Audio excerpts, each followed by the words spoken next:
Good evening, everyone. Hello, and welcome back to Voltie's room. It is so nice to have you. My name is Voltie, and I will be one of your competitors tonight in our Season 2 Challenger Bout. This is a very exciting event that happens once every 3 months, and the seasonal winner on the leaderboard for VFNs will be given the right to challenge me in the official seasonal Challenger Bout. We did this last time, and I battled Emerald, and it was a very, very close 3-2 victory my way. This time around, we are running it back against Emerald, and it should be pretty exciting to see how it plays out, especially if some of the venom of losing last time comes through, for example. A couple of things of note.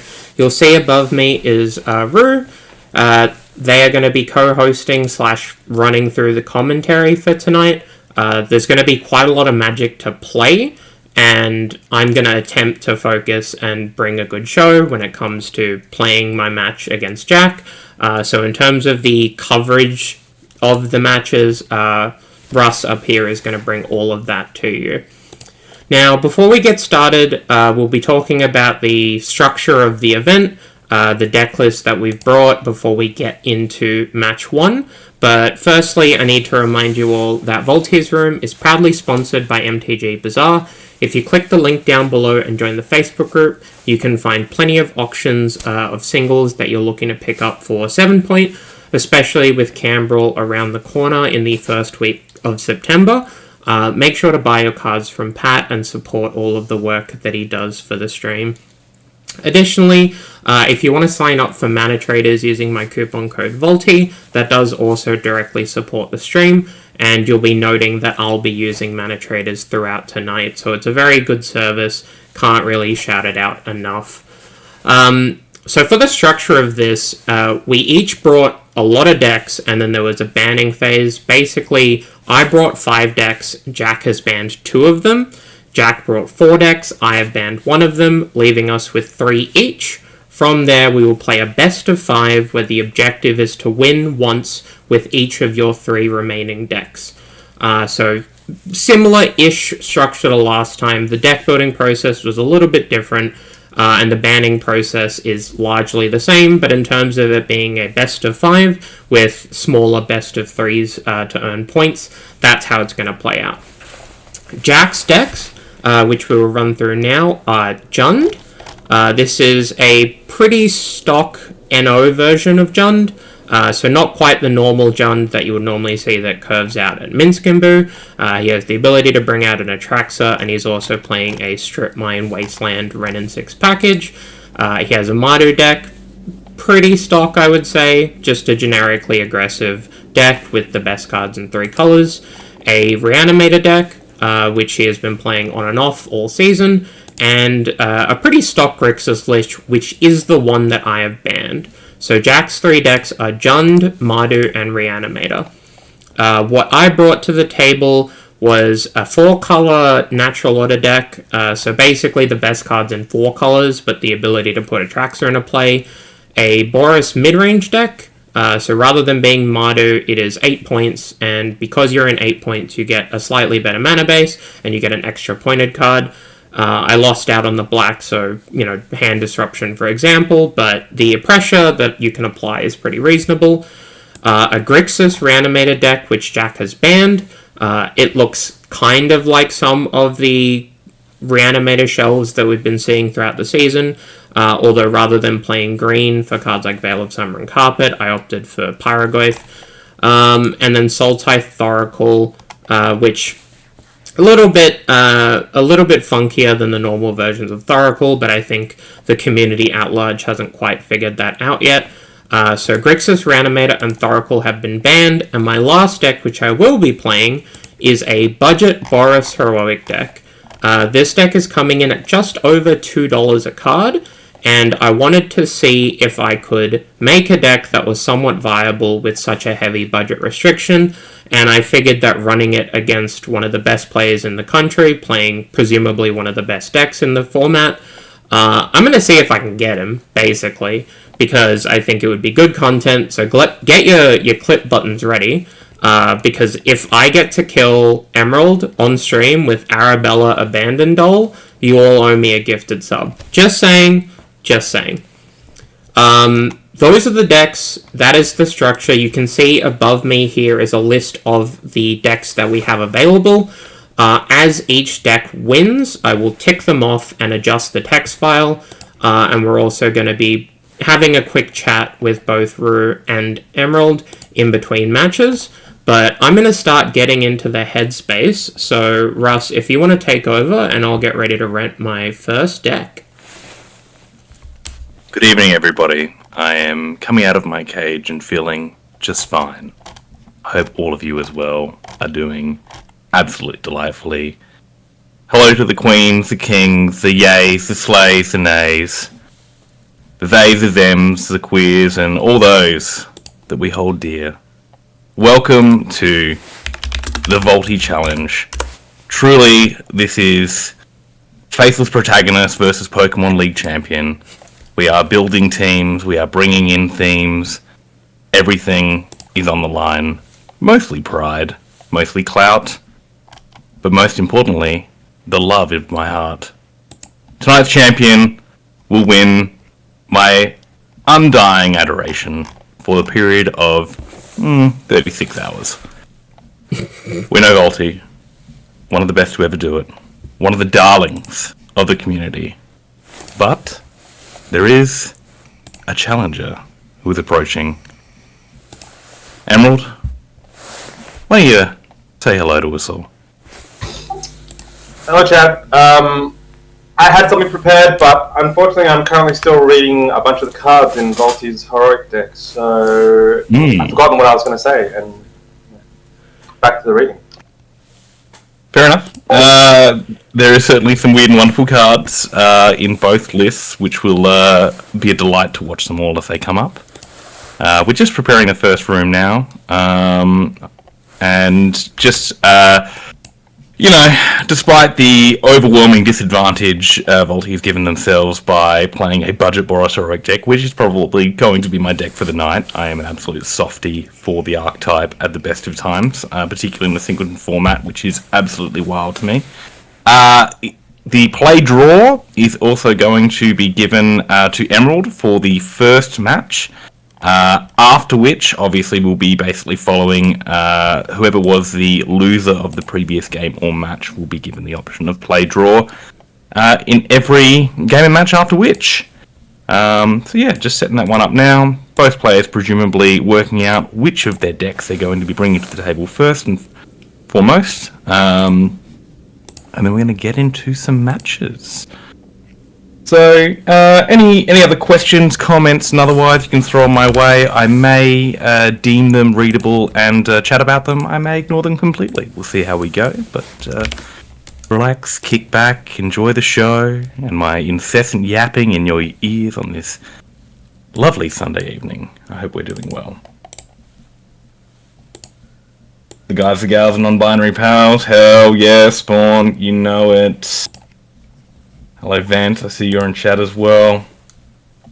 Hopefully there are no issues on my end. I'm looking at a stream on my phone while I also talk about the stream on my computer. And so far it does seem that everything is working. It looks like we are getting ready for our first match. Room's open, Jack. Good luck, bestie. Alright, good luck. I'm about to join. Good luck, have fun, smite your enemies, conquer, walk upon their bones. Friends are just foes you haven't talked to for long enough, as they say. And the game is starting in a couple of seconds. Let's get into it. If Boros heroic with a wine, what wine would it drink? Goon, absolutely. It punches brains, including its own. Alright. Here we are in game one. I am hoping that Emerald is not cheating and has himself deafened, because I'm going to be talking about cards in hand. Look at that. Look at that cheeky little point. Look at it just sitting there.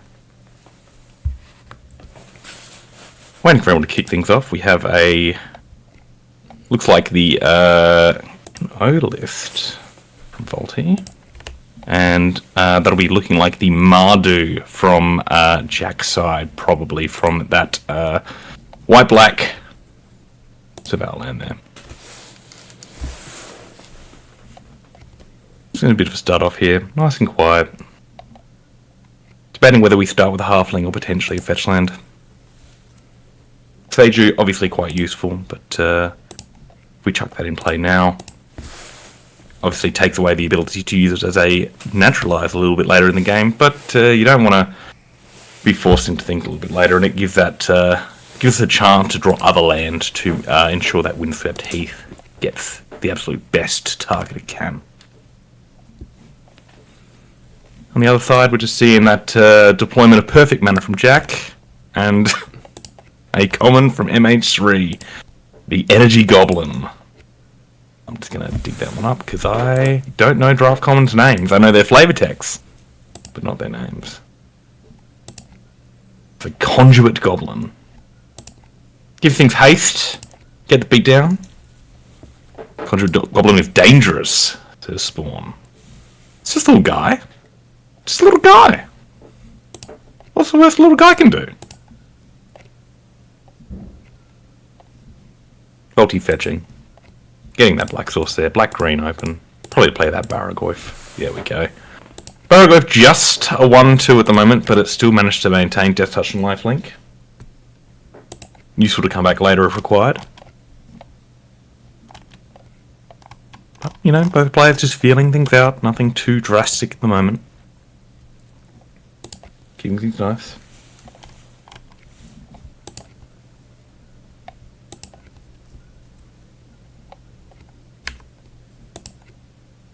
Still cruising. Out comes the polluted delta. Absolutely perfect mana at this point. We might see a bit of a removal spell for the Barragoyf here, potentially to clear the way. Just a Flayed, which in itself is a removal spell. That's going to go in the bin. The Barragoyf will still be a 2-3. Although the trigger resolve first won't even go in the bin by that point. Bang bang. Creature in the yard now, should that Barragoyf come back, which will make it a 2-3.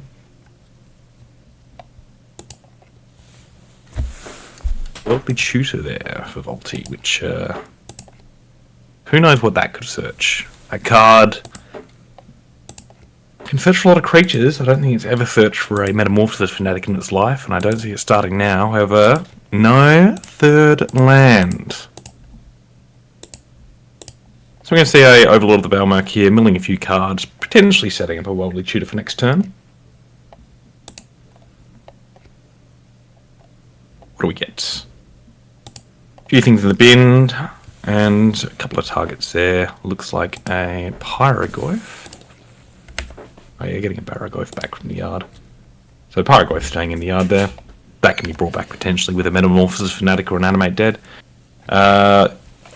Those Goyfs now, 4/5s. Back down.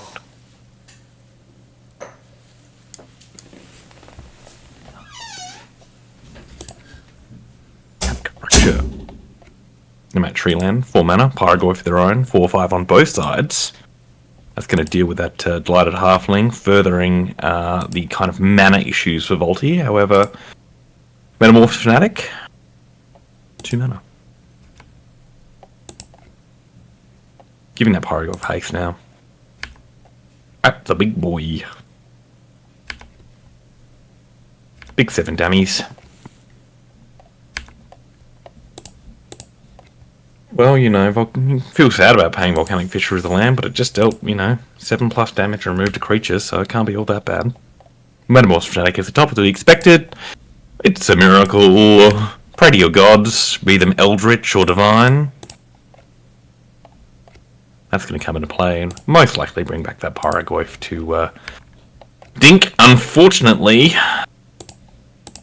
the Goblin. Can't dink the other Pyrogoyf, they are equal. That said, bit of lifelink there, so bring Voltie back up to 14, and that Overlord ticks ever down. A few backups there with the Animate Dead, Barragoyf in hand, which again will do wonders with that Pyrogoyf. However, won't be able to deal with the opposing Pyrogoyf at any point. Loose fail action. Taxiing Probe in the bin, doing the same thing, really. And Cecil. 2/3 Death Touch from Final Fantasy. Ability to swap into a 4/4 lifelink later in the game, if it need be. Death Touch on the damage. Shangri Shuckle, my own Kim.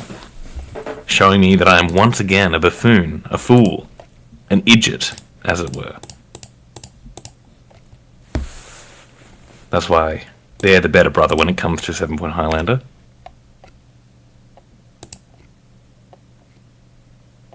And again, bit of lifelink there. So, life totals are equal. However, board favours Voltie at this point. Their mana issues seem to be largely resolved. They are good on colours. Cecil getting in the way of the Pyroglyph to get rid of that. Can take some damage. However, we have an Animate Dead, Morlock in hand. A little bit of a misstep. The board very much favours Voltie. Cards in hand favour Voltie. Cecil's such a dink. Don't know too much about Final Fantasy lore. I will be starting to play Final Fantasy VI, I believe.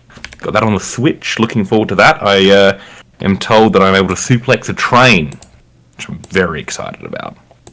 But at the moment, just working out the controls on that. Can't play that evasive action as of yet. Just to start things off. Clear the way, probably, for that Anime Dead, but we will see.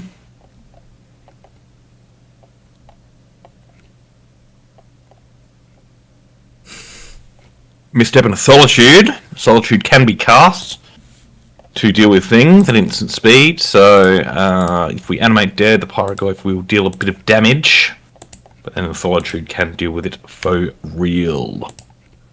Might just see an attack here, and then to bait the Solitude, and then Animate Dead the Pyroglyph a bit later on. I can see this happening. Solitude probably coming down to exile something and then get in the way, but we will see. Here's that Solitude we know about. Getting the Baraglyph makes sense to me. Get rid of that for real. They're gone for good. However, see an Animate Dead on the Pyroglyph to clear the Solitude. Thinking about the Morlock. Just a way to fight. Little 1-for-1. Hungry as he be, he is not ravenous. The Morlock is just going to get in there, have a bite of the Solitude, but take yourself down in the meantime, holding that Animate Dead for future turns. We know Jack's hand, bar the new card. Mishra's Bauble, getting a bit of a rebuy there. There we go.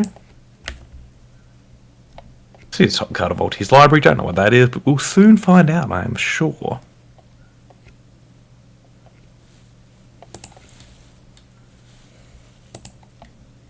Three at their finest.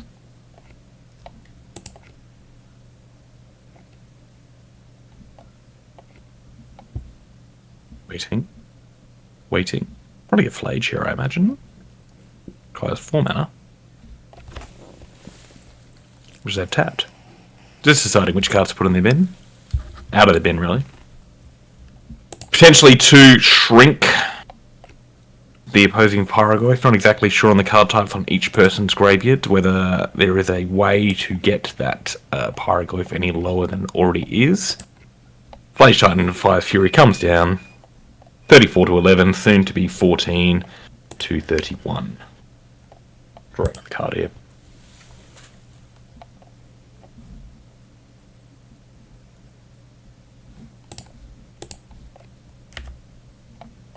Alright. So, not attacking, just sitting back, keeping it chill. Bloodstained Maya now probably threatening a blue source with that evasive action. And we've got blockers for that Flage should it want to get frisky, which it does.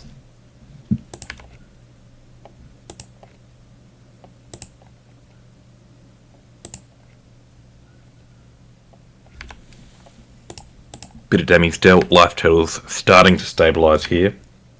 Score Croucher is zip all. We are in game 1 of match 1. We have Jack on Mardu versus Voltie on 4-colour NO. Zip all.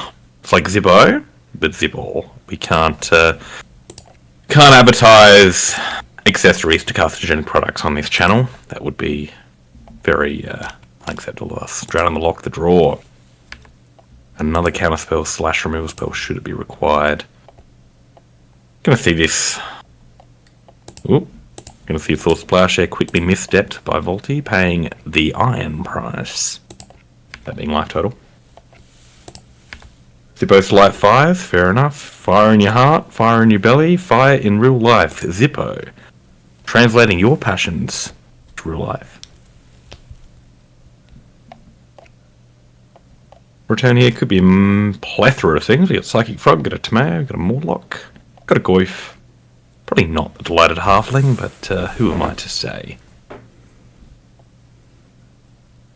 Look at that Morlock there.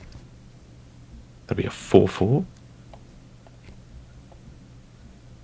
Think about the Frog. Accrue some card advantage.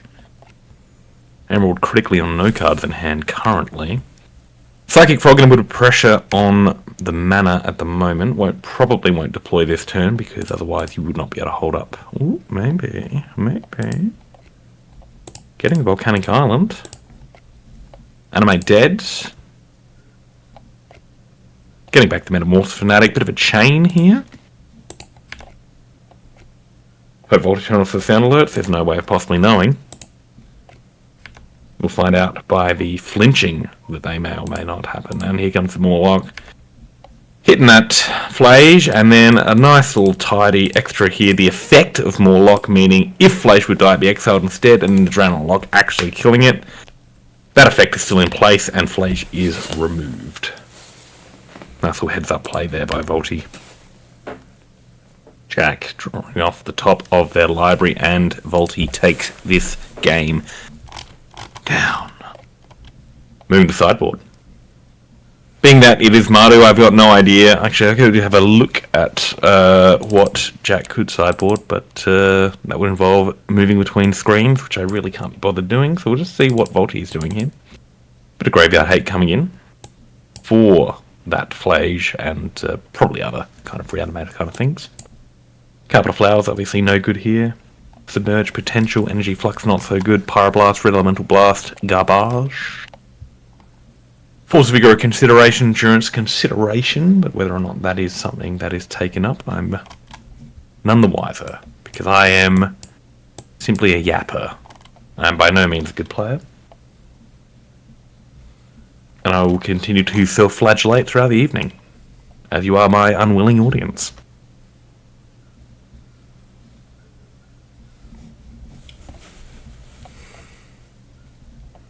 So to help those at home that, you know, may or may not know all the kind of vernacular card names, that sort of thing, I've prepared a visual aid.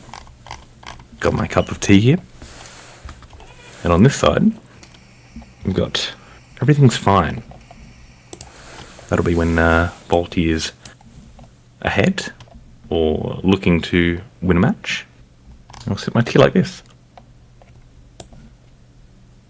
Should things be going pear-shaped for our hero, the handle will be in the other direction.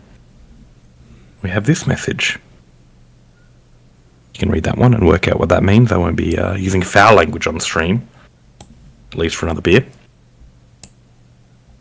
But hopefully, at the moment, we're the everything is fine side of the mug. A few things out, Dress and Spell Pierce. We're hoping, well, the game likely to go long. Dress, you know, less of a combo matchup. There could certainly be some points of the game where Dress is dead, and you can't really afford to go down card advantage in these sort of mid-range, 3-color, 4-color matchups.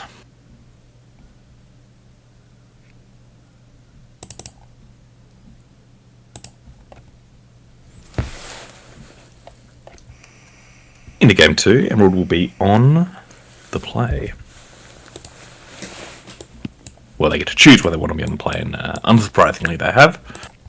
We have Voltie's hand, we've got a Birds of Paradise, Psychic Frog, Metamorphosis Fanatic, Unlicensed Hearse, and an Inquisition of Cosmic. Pretty nice spread. And now Jack knows all about it. Taxi and Probe, paying the iron price.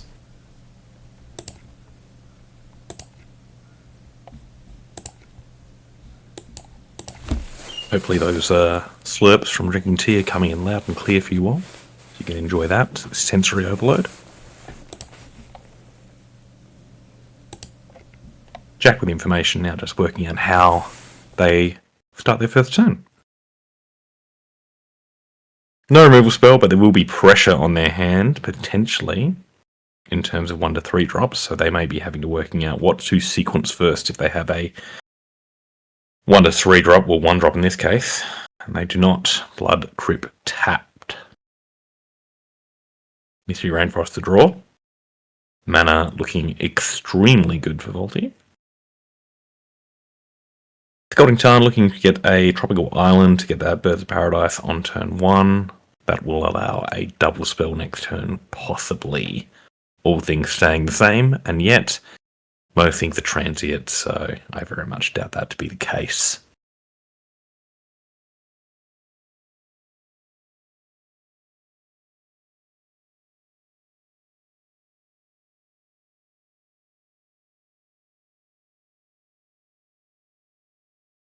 Emerald down the game, considering plenty of time. Unlikely to see much time bank death here. So each player are allowed a bit of suckage out of their time bank. Lightning Bolt, always bolt the bird. As the saying goes, Godless Shrine, tapped, life total preserved. Slow start. Mental Misstep would have been really good to have last turn. Unfortunately, it is always at the top of the deck when you need it. And always in your hand when you don't. Arid Mace of the draw, going for the Badlands, not the draw, the play. Hearth coming out, that's going to chew up the graveyard to keep things like Flage on the down low.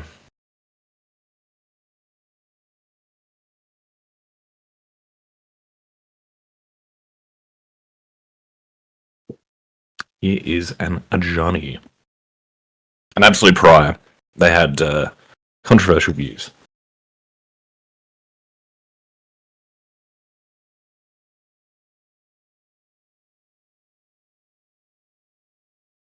Oh.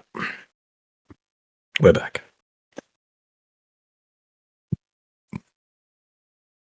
Inquisition, clear the path. With. Big whiff. Fury, Pyrogoyf. Shouldered and Standard All-Star of yesteryear, Wandering Emperor. Fury ready to go. Now the debate is whether we chuck down a frog. Potential to clear their hand. Mental Misstep currently dead in the water, but good protection against top deck removal spells like Swords to Plowshare and the like. Don't currently have a good answer to this journey really, so we're just going to sit back and relax. Probably see some Outlands here. Here we go, Alien Parlour.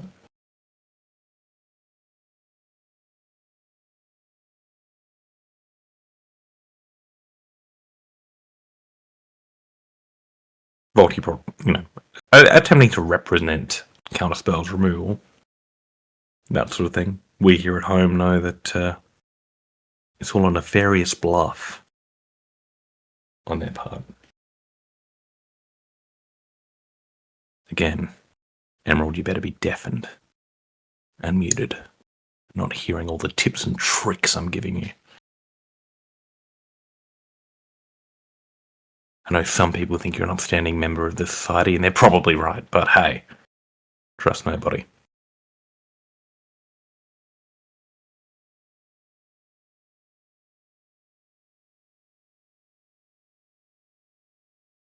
Again, you see land played, and that is holding up Wandering Emperor. As there is no play the rest of the turn, Hedge Mage coming down to surveil something hopefully good. Days. Interesting. Gonna keep that as a way to play a spell this turn, probably the Psychic Frog, and then hold up the days for the Wandering Emperor. No, it's Hearst at the end of the turn. Interesting. Target the play. 2 mana up, we can cast Daze for the full value and not have to go down on mana. And we're going to walk right on in. Wandering Emperor comes down, but unfortunately, Voltie with a decision. Do we want to Daze and Confuse, or leave it for now? Oh, we're looking to return to get the Surveil. Could pay the mana, could get an extra kind of look at things next turn.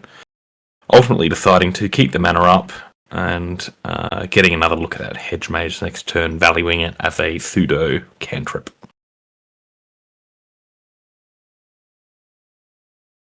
Psychic Frog on the battlefield. Also, might even just be discarded to the frog if required.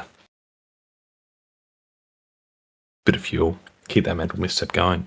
As a bit of insurance against reanimation. Just 2 one's going to come in here.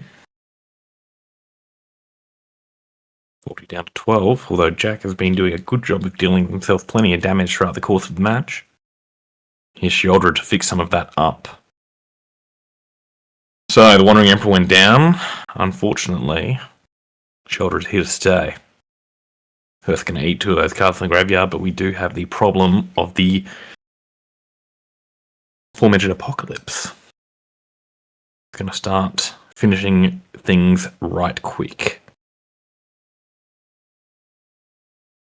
Making the Psychic Frog even more of a liability. The extra cards, which most of the time are going to be good, which we're going to need to deal with the Sheoldred, because we have nothing at the moment, are going to cost us. We'll see how that goes.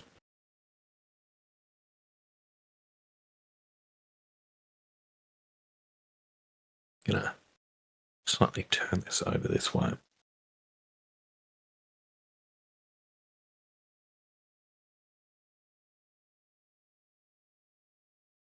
Peppermint tea for anyone that's interested. This time of evening, I've had enough caffeine to, keep a horse awake. Normally it's kill a horse, but I don't really want to kill a horse with tea. So we'll be on peppermint tea. Lovely and aromatic, very relaxing.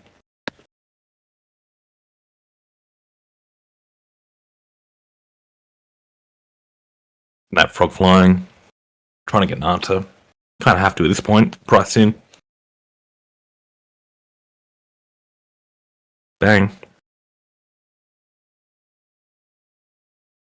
Gets that Barrowwolf as a way to both get in the way of the Sheoldred, trade off potentially, and stabilize the board otherwise. Or something. And, Mental Misstep in hand, bit of insurance, got that Metamorphosis Fanatic, which we're still a couple of turns away from. Now it's a little bit interesting, that kind of tension between the Unlicensed Thirst, removing a few cards before Fury obviously still there for Jack to potentially sop up the Bava.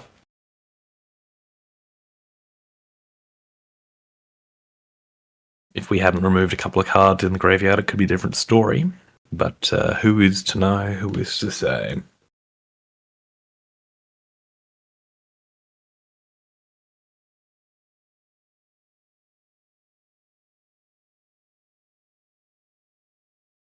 Action on Jack.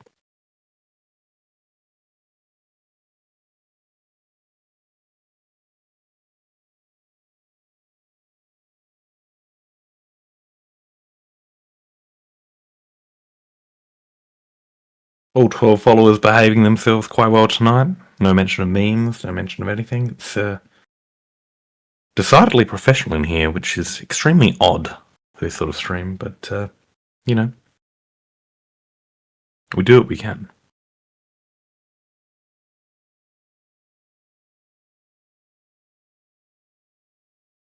Emerald starting things off with something that costs more than 1, making that mental misstep no good.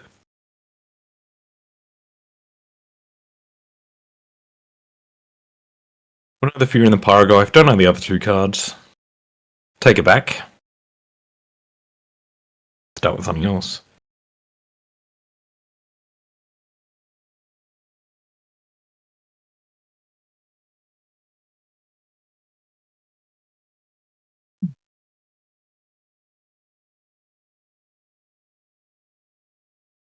Boking.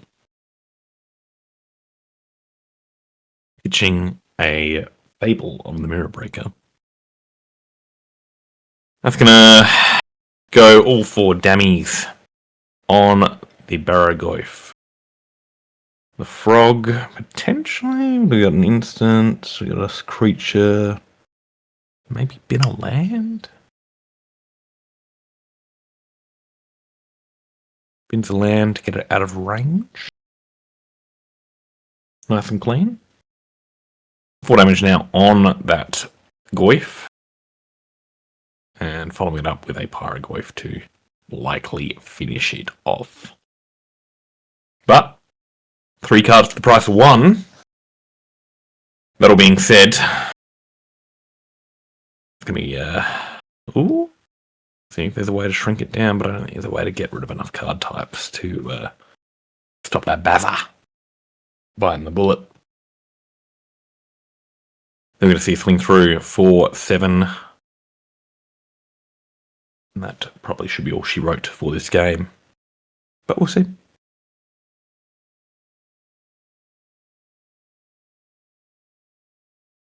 Crew 2. Oh yeah, blocker. There we go. So 4/4 blocker. In response, threatening to be a 6/6. Check that Sheldred. So sacrificial play only in the weirdest sense where if we do block here, and Johnny will flip and be a problem. If we don't block here, we'll take 2, and that'll be a problem. Down to 4 in our draw step. Beseju not offering much help. Still 2 turns away from Metamorphosis Fanatic. Gonna have one more little poke at things with a frog. Jumping that. See what's on the top of the deck. Got to use all parts of the buffalo.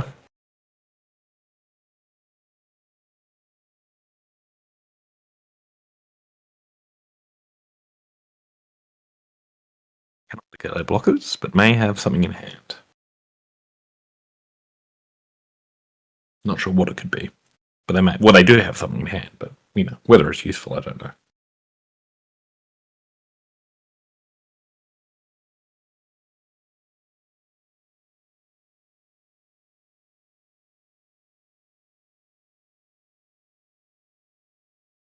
We are in sideboard. I don't see that on my main screen. I only see it on my other screen. Let's refresh.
Russ, are you frozen? I think we lost our co-host, chat. Yeah.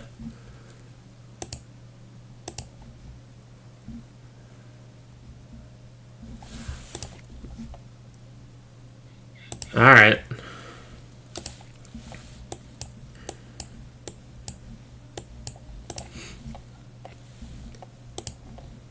Maybe? I'm pretty sure you are.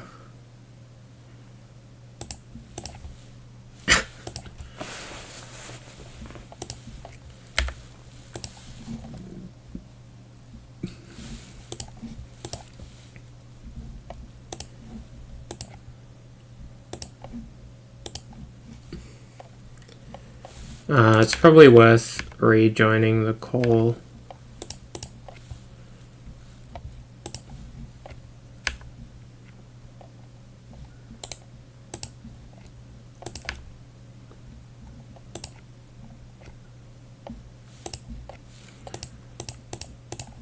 Or just standing very still.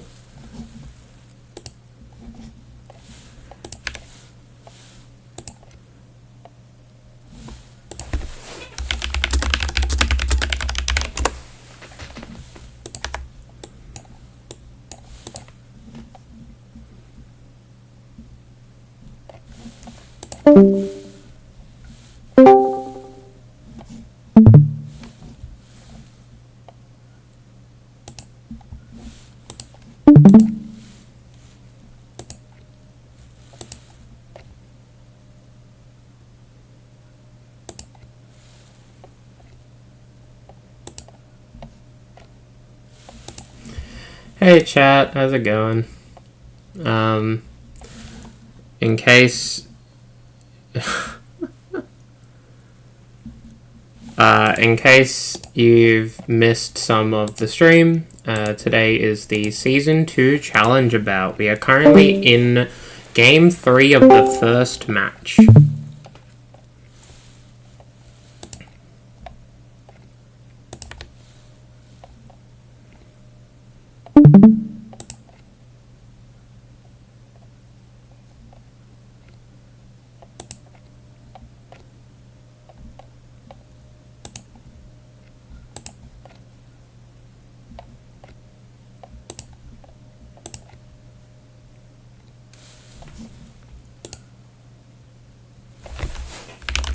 And I believe Rue is now rebooting, so we should see them shortly.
Yeah, it looks like we're experiencing some technical difficulties. I've been keeping an eye on it. It looks like the game hasn't been frozen or anything.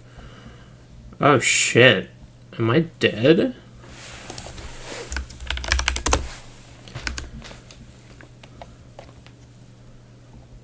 Oh, fucking hell. Yeah, alright. Gross.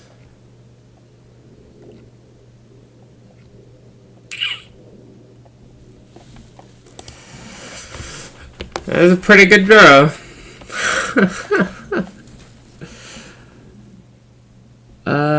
Okay.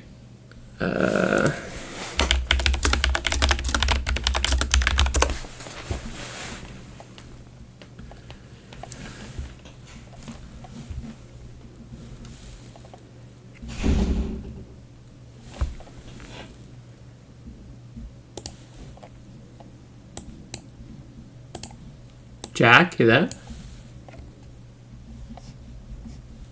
Huh. Is it the whole call?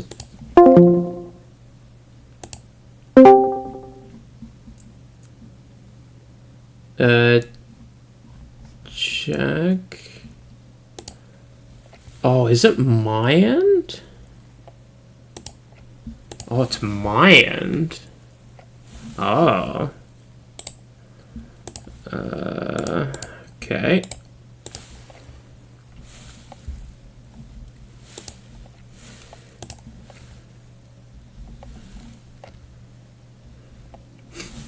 Alright, let me... It might be my end. Might be my end. Hello? Yep. Oh, it was my end? Was it my end the whole time? I don't know, I could hear Ross. Okay. Okay. Wow. That's unfortunate. That's right. Yeah, Discord is sometimes screwy for me when I share screen in a call with too many people. So that's crazy that's how that worked out. GG's, Jack. Must be nice. You got me back. The worst part is, you know, game 1 when you cast Worldly Tutor. Yeah. I actually had misstep and I clicked through it. I had 6 I was so tilted. Oh my god. In fairness, I also had misstep at that point. Yeah. Later on you cast it. I figured you might have had it. But Yeah, that time I was like, oh my god. That's really funny. Yeah, I think I could have gotten... I could have tried to be more passive and tried to clear the FOMO earlier to not get headlined, but I was like, I think if I make a Shieldred... I was just bad beats. Yeah, right? Like, I think the fact that your Pyrograph is, like, brick-walling my entire team is... And I was trying to work out if I could make a Pyrograph big enough to kill Shieldred and then reanimate Baleful post-combat. And then I realized that if I attacked, I would probably mill over a card type and we'd be in the same spot. Yeah, because it was a 4-5, but if you attack with the Overlord, it might go back up. Yeah, exactly. Oh no, because Overlord had died, it would have gone up anyway. Yeah, that's I remember now. Alrighty. Well, I'm gonna prepare my next deck. Hopefully, oh my god. The Mana Traders, MacGuffins. There we go. Okay. Yeah, so I'm going to prepare my next deck and we can all chat here for a bit. But my apologies to chat. I wasn't aware that it was my fault. Mainly because everything else was still working. And I was like, well, there's no way it's my fault then. That'd be crazy. Turns out your host is a fucking idiot, I guess. Hey, that was a sick game, though. Or a sick match. It was a good start. Yeah, that was good. So, updating the text file. Mardu is done. So, what this means, chat, is that Jack has won with his Mardu deck, which means he cannot play it again, and that is one of his 3 wins required to win the series. And I can play anything, but he is now choosing between the other 2. Which means you have Jund and Reanimator left. Okay. Alright, I should be ready soon.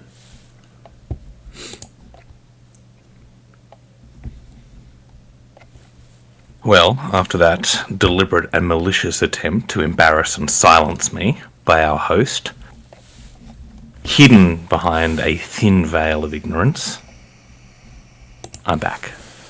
Hopefully. Hopefully once more, treating our ears to the calming, soothing tones with disturbing content about good content. In this case, Magic the Gathering, 7-point Highlander, Voltie v Jack. Down a game is Voltie after their power grab, attempting to wrest back the stream, which technically is rightly theirs, but, you know, I've been here for like 1.3 streams now, so I've just been trying to cash in, you know, get them Voltie bucks, mostly so I can gamble them away on betting against people, but, you know, I'm sure at some point we can pull some sort of like rug pull and cash in on the unsuspecting rubes that is the community. Gambling! I totally forgot about gambling. Yeah, we forgot about gambling. The main part, the main reason we're here. We haven't been gambling, and I think the stream is poor for it. You know, people unable to ship their Voltie bucks, mostly to me. Alright, 5-minute channel point bet is up. 4 minutes, sorry. So you have 4 minutes to gamble your channel points on who will be the victor of match 2. I'm about to make the room, and then I will go on mute, and it'll all be yours, Rue. And don't even try to defend Voltie by saying potentially it wasn't their fault to begin with and then became their fault. I am blameless. I am, you know, I've got a clean sheet. Here I am, volunteering my precious time. Totally would not be doing nothing else on this Sunday night, if not for speaking to each and every one of you about our incredibly niche format and our incredibly niche game in this incredibly specific timeline in which we all occupy. How dare you? You come at me? In any case, we're on to match 2. Voltie being the loser, as it were. I mean, there are no winners and losers in life, except in this match where Voltie did lose. That means they will be on the play, which may have had some influence on their deck decision, in which they're playing a budget Boros Heroic deck. And look at this hand. There is some playable Magic cards, and apparently keepable hand. Got a couple of detectives. Got the aforementioned doll, which you'll understand by watching the stream. If we do manage to get the win with the doll, that you are all owing a gift sub. So get your wallets ready, because that will surely be the case after a brief flurry of turns and action. But we're going to start with the Guide of Souls. Modern All-Star. Cube All-Star. 7-point playable. Get some energy, get some lifelink. Get some triggers. Up against Jack with that delightful old border Misty Rainforest doing nothing, no one-turn play. We do technically have a second land in 3G Shelter, although we'll enter the battlefield tapped. But that means we'll have a 1-drop and something for next turn if required. Starting with the Thraben Inspector. Going with a common. Have we done common? 2 power on the board with some energy. Undercity Sewers is Jack. Leave on top. No big fatty to reanimate. No coma on turn 2 to seal the deal. Thraben Spectre stays winning. It is the original and the best. And unmask, all of Voltie's secrets are laid bare for the low cost of 2 cards. 2 for 1. Pitching an Entomb, which is terrifying, being one of the more powerful cards, and this obviously signifies that Jack is, in fact, playing Reanimator. Thoughts to Plowshare, freshly drawn, freshly discarded. That will enable... Let us battle can't be good. That protects any big boy that Jack may deploy. On this, their turn 2. 2 spells cast so far. Will we see a 3rd, 4th? Probably not a 5th. But a 1-2 punch of a discard and reanimate will certainly put the pressure on the Boros Heroic, particularly if the reanimated creature is large and has lifelink.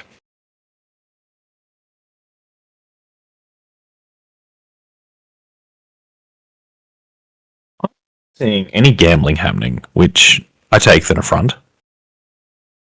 Money should change hands. That is the way to stimulate the economy. The Voltie bucks sitting there are only getting stale. Show and tell, not even using the graveyard. Well, that means the Doll can come into play. More likely so the Dreadhorde Arcanist to get back that Swords to Plowshare. Unfortunately, the Coma World Eater has Ward 4. That's a lot of Ward. Well, there's one land.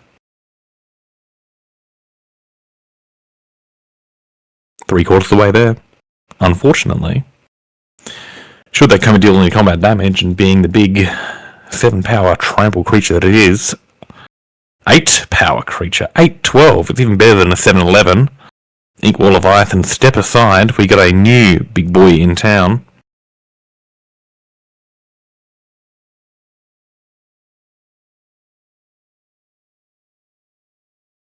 Should it connect, it will spew out a bunch of little coma coils, some 3/3 serpentine tokens.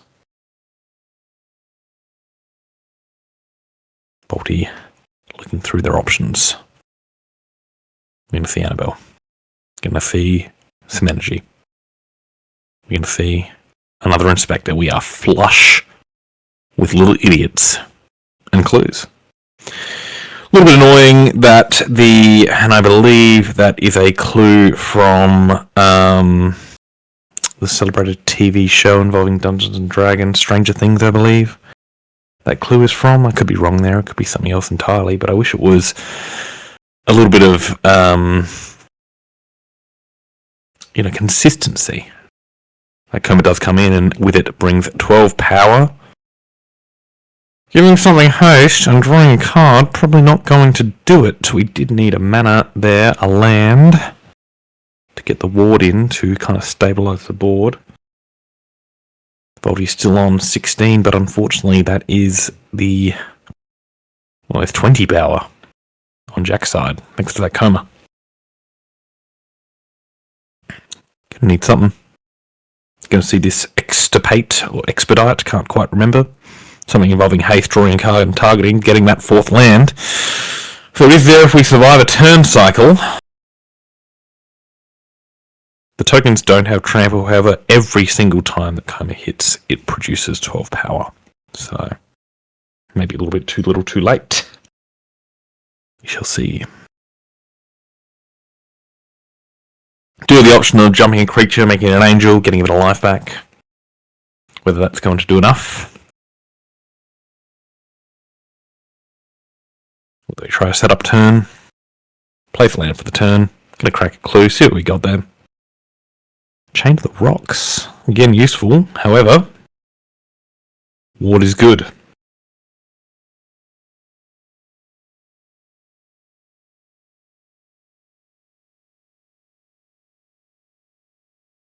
Might see one of these coil tokens as a bit of a fringe play here. Not sure if it's worth it. As another 4 we spat out. Gonna attack with Annabelle. Gonna see if it gets the jump from the God of Souls. It will. Just gonna pay the energy. Turn it into Angel. It's got flying now. Jack down to 10. Chain of the Rocks, likely going to target a coil. There it goes. So, sitting at 17 damage. Coming back. Maybe see some chum blocks here from the Thraben Inspectors. They've kind of done their job, provided a bit of kludge. That coma, if you can't block any of it, you might as well block all of it, and we can't do that, so that is all going to hit Voltie down to 4, preserving as many of its critters as possible. Bit of damage there with the Annabelle to hopefully seal the deal. Gonna need something. Hedge maze. Being an Archon of Cruelty as a bit of a backup. Another land for the turn. So, have a quick look at Annabelle, I am, because it's a bit of a weird one. Open close window. Where is it? Oh no.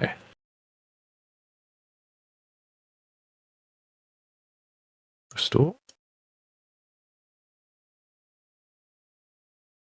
Alright. Gonna have to dig up these deck lists once more. Am I? Because there are some funky ones. Annabelle. What you do, Annabelle? Annabelle. Arabelle, sorry. Don't want to infringe copyright here. When an attack deals X damage to each opponent, you gain X life, where X is the number of creatures you control with power 2 or less. Well, that is the reason for keeping a few around. See that extirpate?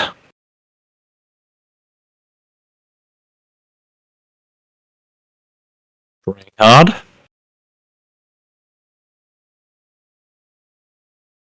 Annabelle, gonna deal some damage before dealing some damage.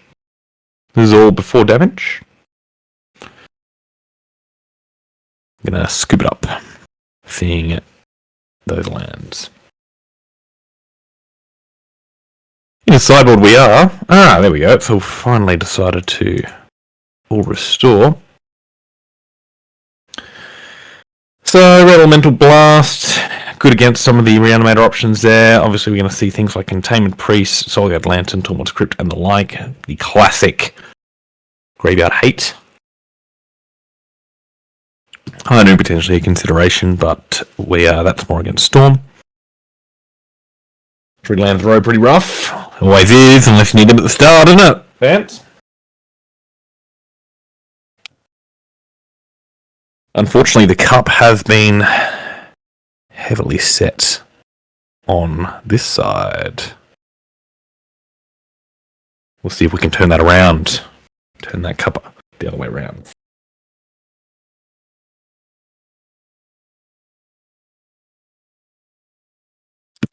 Just a reminder to those at home, while we are waiting for the next game, this stream sponsored by MTG Bazaar. All your cardboard needs. Nobody needs cardboard, but we do want it. When we want it, best place to go is MTG Bazaar. Pat Hawkins at the helm there. Event later on in the year, which I'm sure we'll be talking about soon. The other sponsor is, of course, Mana Traders, which we are being seen used to the utmost this evening. Swapping decks with ease are these competitors. You don't have to own fake cards on Moto, you can rent them. You can pay just to hold them in your hand for a brief moment, and then swap them out for other fake pieces of cardboard that you need in order to play this game. That's Mana Traders. There are codes, which I'm sure Voltie will give later, but I'm just going to yap about it in the interim. If I turn the cup the other way around, Mr. Verbal, that would only be a different sort of orientation where I am orientating the receptacle downward. I'm merely turning it from left to right. I'm doing a horizontal reconfiguration as opposed to a vertical one. We exist in a three-dimensional space, and in theory there are more. So get with the times.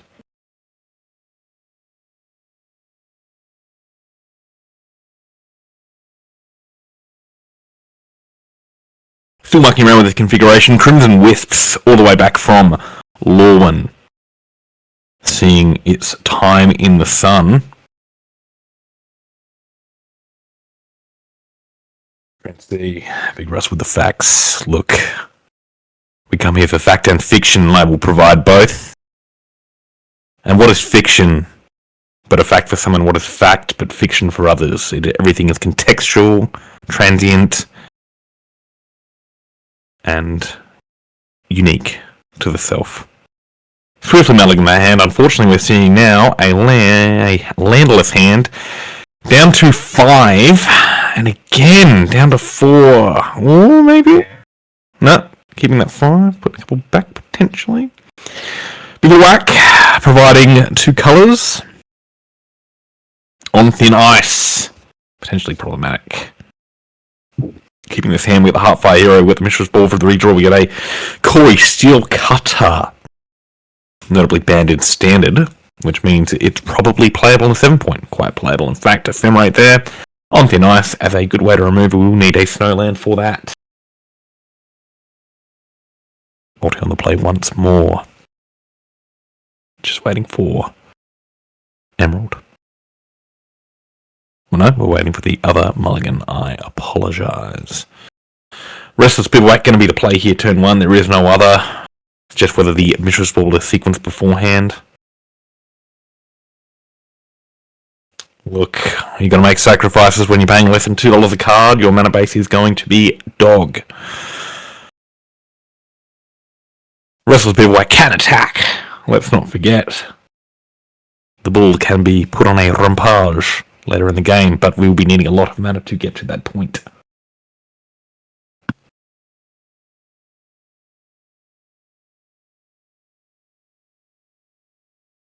Hoping everyone's having a lovely evening now that we seem to have overcome some of the technical issues. I make no promise they will not rear their ugly head once more, but in the interim, I am back speaking to you, speaking to your mind, your ears, delighting the senses.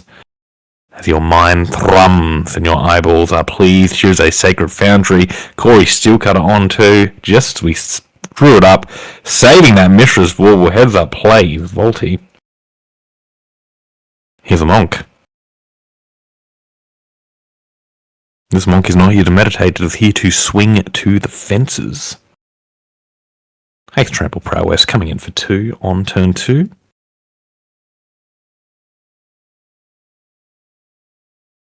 Here to Fuzz. I'm sorry your mind is Fuzz Spawn, but hopefully my sonorous timbre helps ease those flies telling you lies in your mind. Still only a Snowland for that on thin ice.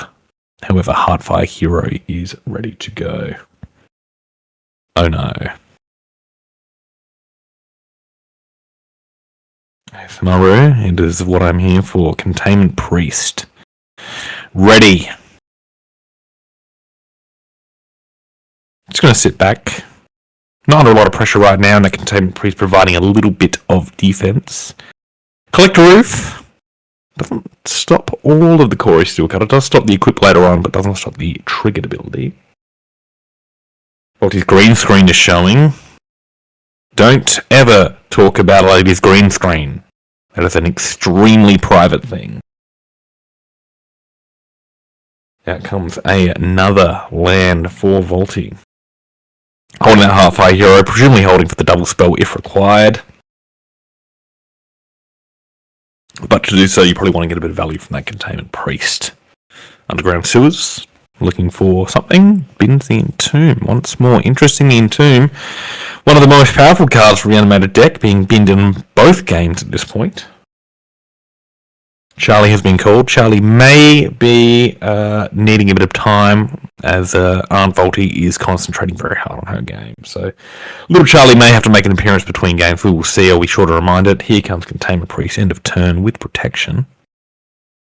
You can wait until matches. Good boy. Patience will be rewarded, as all things are, with Charlie.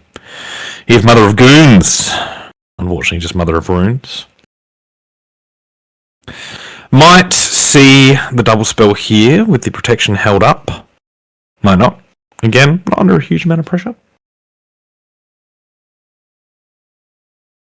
Thinking of her options is Voltie. What she's drinking? No, she's drinking tea like me. Who's ever drunk goon out of a teacup? I certainly haven't. I would never drink goon out of a teacup multiple years in a row during French play at university and during my youth, when I was definitely 18 in the country. This is tea, though. You're also drinking tea, Croucher. Tea is life. I'm on the peppermint. What do you want? You got something good? Got a sirloin or a Earl Grey, perhaps? Big fan of Earl Grey. I'm kind of switching between the peppermint tea and the stout. Okay? Shit cheap black tea. I'm in a position to savour. Well, that's unfortunate. Everything should be savoured. It's funny, though. Cheap black tea now would have been an absolute delicacy in way back when. We live in times of privilege and also suffering. You need to sleep a star. Well, Spawn, you can always have non-caffeinated tea. What I actually drink before I sleep is something you might want to get onto. It's the Twinings Sleep Plus, which it's a blend of chamomile, lavender, and has a good amount of valerian root, which is a natural relaxant. I double my dose. I always have 2 bags of this Sleep Plus tea, so potentially something to consider. So yeah, Twinings Sleep Plus tea. Get on special, otherwise it's quite expensive. But tea snob no drinks loose leaf. Well, that's your own problem. You have to make your own concoction and grind your own valerian root. You know, you can't get both. Contemporaries dealt with. Here is show and tell. We do have a snow-covered mountain to potentially deal with that threat, but if it does have an immediate onboard impact, or again has Ward 4, Voltie might be in a bit of a pickle, as it were. They're going to put that on the ice into play, hoping that it is not a coma, or thinking about it. Could be the half-fire hero, hedging their bets. Question.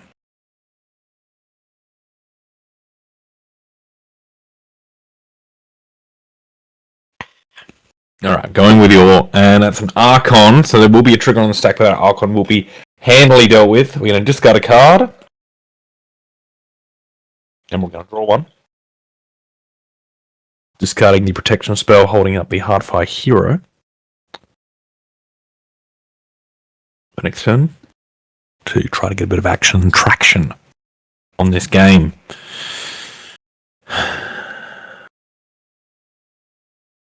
Just maximize the screen so I can read the frickin' cards. 4 cards has Emerald still. Oh boy. 3 cards down with Lotus Petal. That is scary. That may signify an animate dead on the Collect Roof. Maybe. Or simply being held. Assassin's Trophy. Pegging that land. Out comes the Archon once more.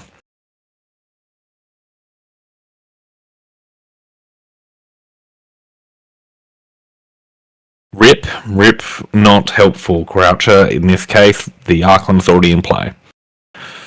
Battlefield Forge is a big rip for this one, though, and that will be the game and match to Jack. Voltie very much on the back foot here. Are they logging into a false sense of security to get the clean sweep on the way back? Who knows? Hello, Voltie, and hello, Jack, quite potentially. Yes, I know you mean it by the Tombstone Croucher. I'm just trying to be funny. Don't take this away from me. So, that is 2 games to Jack. That leaves Voltie with a singular deck, which Jack will be aware of what that is. No, other way we around. do have a call. Other way around. Jack has 1 deck. Way around? Oh yeah, you can just keep going. Well, sorry. I'm an idiot once more, as we all know. That leaves Jack with 1 deck that we all know. Are we on the reverse sweep? Maybe. Do we have time for a Charlie? Yeah, right. Yeah.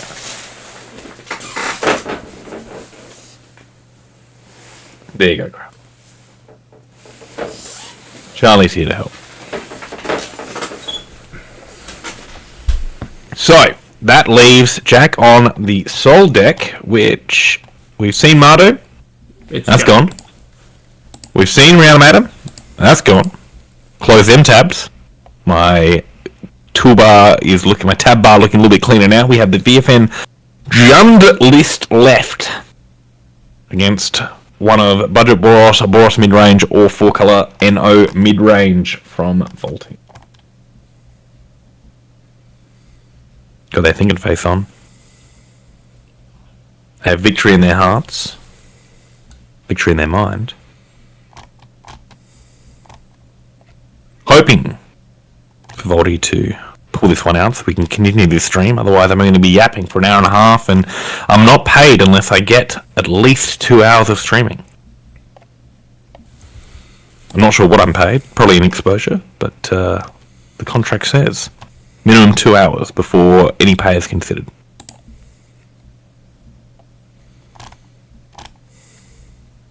Were fun lists vetoed?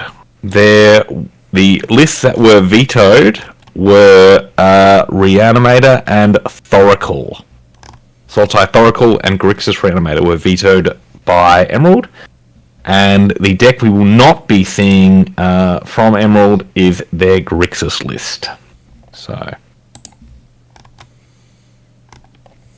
Voltie not cool enough to pilot bots, nor is she cool enough to pilot Storm, unfortunately. So, all fair magic, which is our least favourite, we know. We'd love to be seeing some mid-range suit piles, although I would say that the budget heroic list is certainly the deck of the night, one way or another. Getting paid.mem.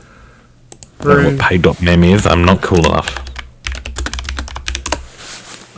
Room is up. Going on mute. Okay. Quick little chat players, making sure that they are ready to go. Room is up. We are waiting on round number 3, match number 3. We're going to see Jund. And from Voltie. Running it back. With Boros Heroic. For the memes.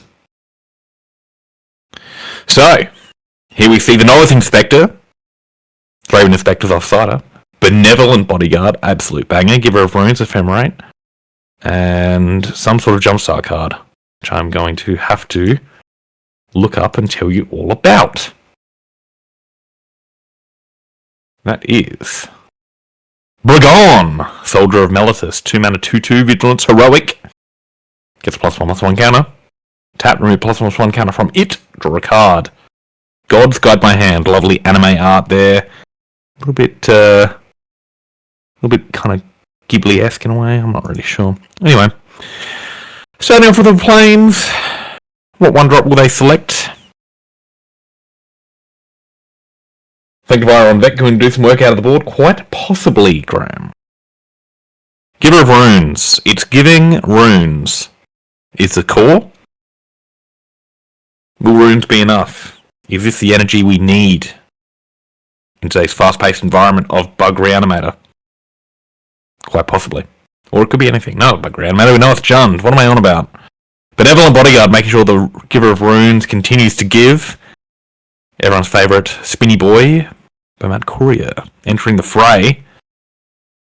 Make sure we click the Always Yield. Always yield to the Courier. Otherwise, you'll find yourself in some sort of situation from Fallout New Vegas. You have not yielded to the Courier. Probably going to get your head blown out and your body looted. Ignoble Hierarch. The sweetest boy. Strip Mine, probably taking away the white source. There it is. Ouch. Unsure if Jack is stream sniping, but they've certainly shut off Voltie's hand with that selection. Although here is a Clifftop Retreat off the top. A Clifftop deck, as it were. Keep them in the game. Keep those spells flowing. In comes the Courier and the Bodyguard. What's in the box? We have 2 things in the box at this point. Retreat, and he will see the Jumpstart Legend. Brigone.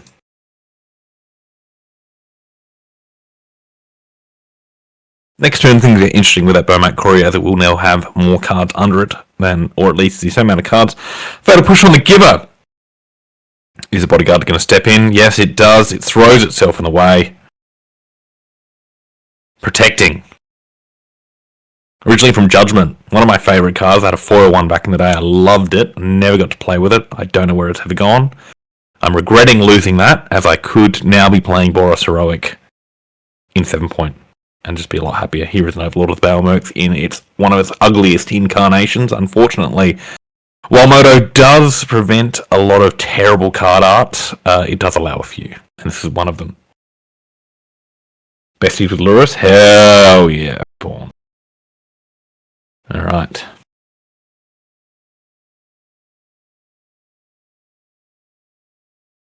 Now Overlord has pulled out a Morlock. Little do they know, Ephemerate in Voltie's hand. 3G shot to the draw, providing a little bit of extra protection. See that Bowman come in, gonna see our Brigone with Vigilance. Life total starting to get there, gonna play that 3G step as a land, holding up Ephemerate, so Novice Inspector unable to be played. Wouldn't be surprised to see the Morlock here trying to eat the Giver of Runes. 1 mana still up from the Ignoble Hierarch, potentially with another removal spell, so we'll see whether Ephemerate is used. Could be a bait. We don't know. Could be a bolt. A bait bolt. Ephemerate. Alright.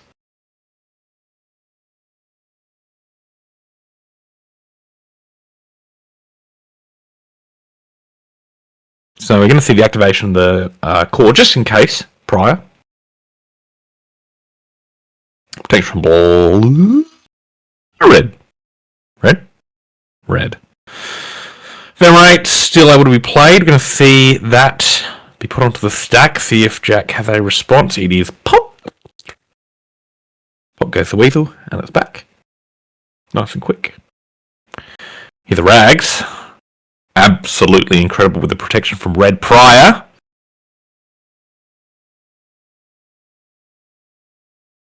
And the Overlord ticks down. Ephemerate happening at the start of the turn. Are we going to see that rebound? Gonna put on the stack. Gonna choose Brion. So, gonna be a heroic trigger. Gonna respond. Gonna draw a card. And then she's back. A little bit of sequencing there. Drawing a card, metal misstep. Jack down 1 card in hand.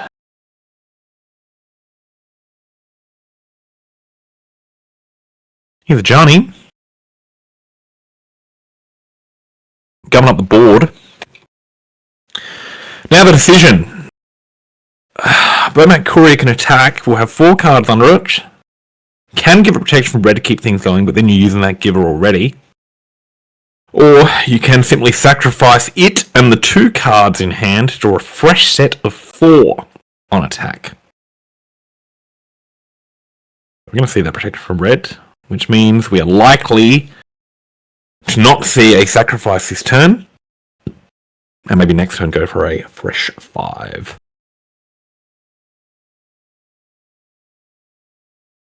Post combat, electing not to play anything, holding up her mana, could be a boat, holding up the Bowman Courier just in case the removal spell is used, as the giver is now inactive, so keeping all the options open.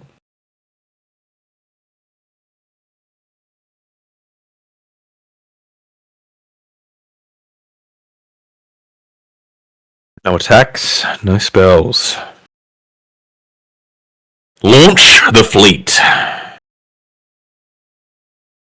From War of the Gods. The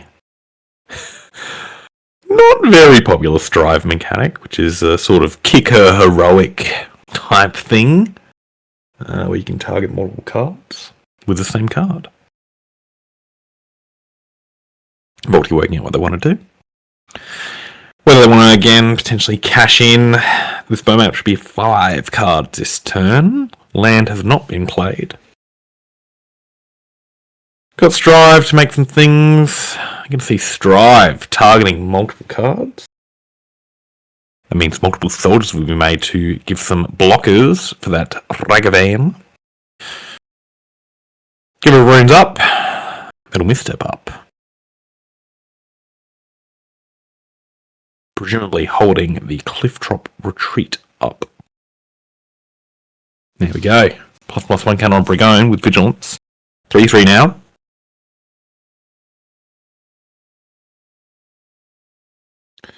Total buff. National no fear. Well, see how we go. Alright. 3-3. 2-1. 2-1 if it dies, a Johnny flips. Send in the men's, or women's, and bots, and cats, and legendary creatures. A couple more soldiers being made attacking. One can be swallowed up by the Morlock, but that removes a blocker for the rest of the party. Jack responding with an endurance. Or 3-4. Providing potential blocker.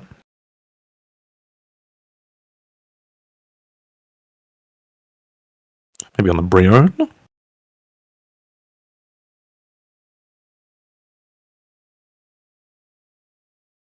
Having to think how to declare his intentions. Morlock on the 1-1. Easy. 3-4 on the 3-3. Makes sense to me. 2-1. Going nowhere. 0-1. Going nowhere. Getting a Brion protection. Keep that around.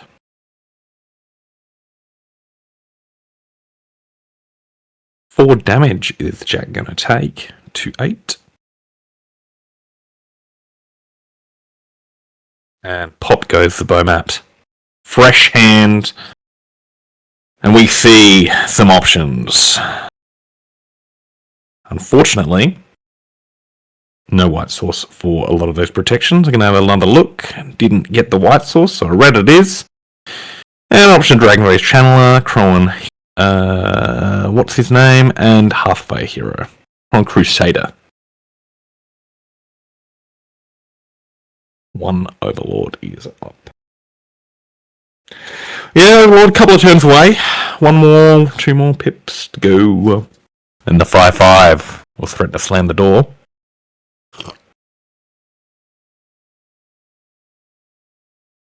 Gonna need to find some way to get through. But Jack packs it in. Voltie up a game. Game 2. Jack will be on play for this one. Nice and easy. Seeing things like Surge of Salvation. Protection for black and red, that's 2 of the 3. Not going to see Pyroblast or Red Elemental Blast in this matchup. Unlikely to see things like Kataki and Stony Silence, Deafening Silence as well, Containment Priest not so much. High Noon, probably not. Got the Invasion of Gazaban, or something. Towards Crypt, maybe. Gobakan. Don't know where Gobakan is, but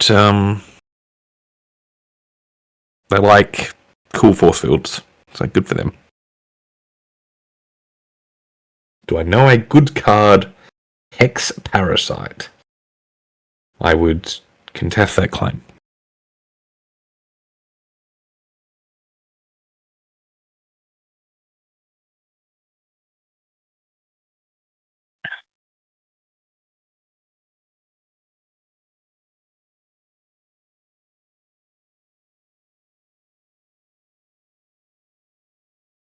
Checking some of those single target spells against a deck with point removal, but 1 for 1's a little bit less desirable. Arabelle, not Annabelle, Arabelle, or whatever her name is, being put to the side there potentially. Who won that game? Voltie won that game, as you can see. Well, you can't see because you can't see the bar. Only I can see the bar. I have the knowledge. And probably no power, but I've got the knowledge. So Voltie have a game in this third match. Overall, and we're up 2 matches to nothing. Voltie have no matches to give. Their match box is empty, their book depleted. If they want a light, They're going to have to make it themselves. On the other hand, we've got a Verge, whatever it's called, Sun something Verge, and a red mana to go with it to enable. It does add white on the front face, which is extremely important considering the hand, and Bone Carrier the draw. But we're going to see a Thraben Inspector to kick things off. Sun Muffin Verge. I don't think it is called Sun Muffin Verge. I think it's called Sun something Verge. As ridiculous as Voltie Hasbro is, I don't think they would call a card Sun Muffin Verge outside of an unset.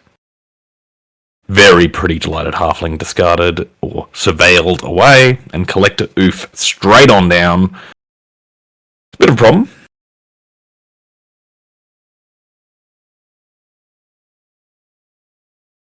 Another mana for the draw there.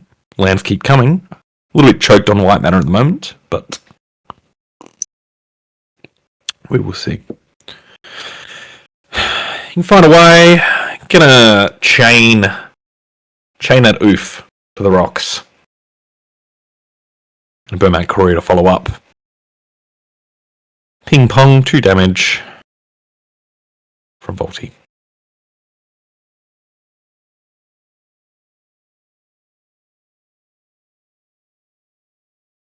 Just a couple of little guys.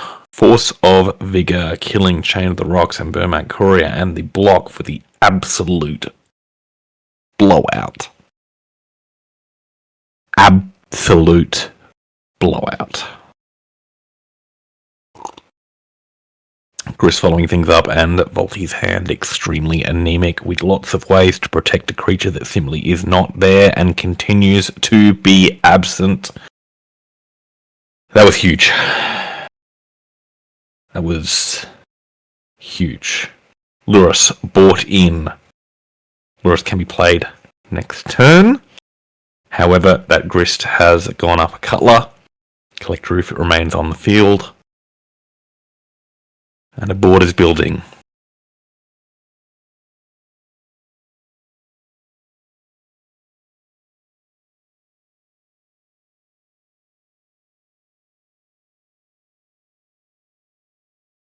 Emerald working out their options.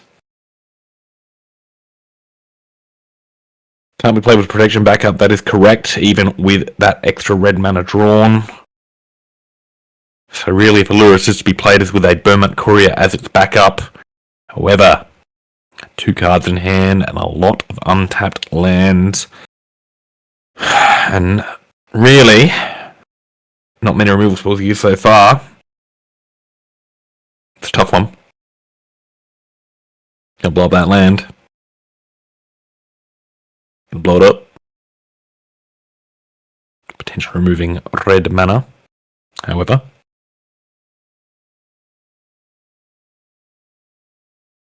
no basic found. A Stone Rain.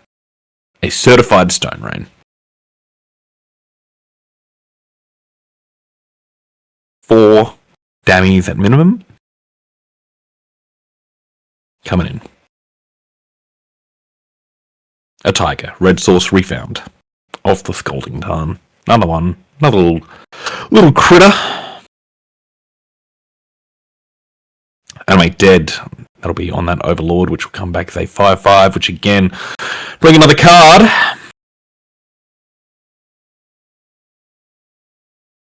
Things are swiftly needling towards Jack. Sword's a problem. And the fact that it is a solution, but it will then not allow the Lurrus to be played. That clue completely useless. Board starting to look a little bit insurmountable.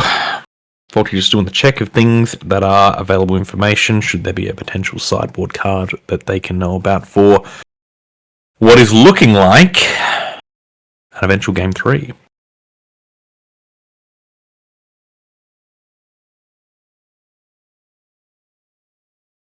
Plenty of clock to suck the time out of. This is game 3.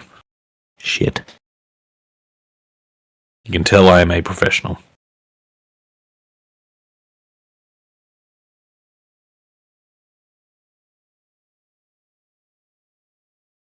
I've only had 1.5 beers. The mind is a wonderful thing until it fails us, people.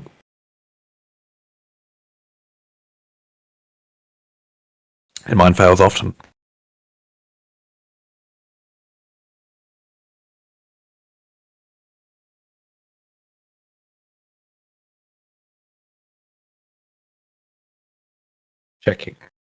Checking.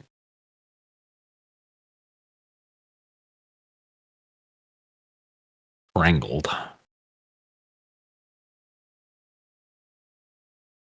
$100 colour screw, again, as we mentioned, that is potentially the issue with these cheaper mana bases. However, even with a slightly better mana base, this game has sort of gotten away. Valiant effort. Swords to Plowshare going to eat that Bale Lord. Bale Merc, Overlord, Bale Lord, as I call him for short. So we do not have lethal. A simple 5 damage. Still can't activate that clue. Donk, donk, donk, donk. Down to 6.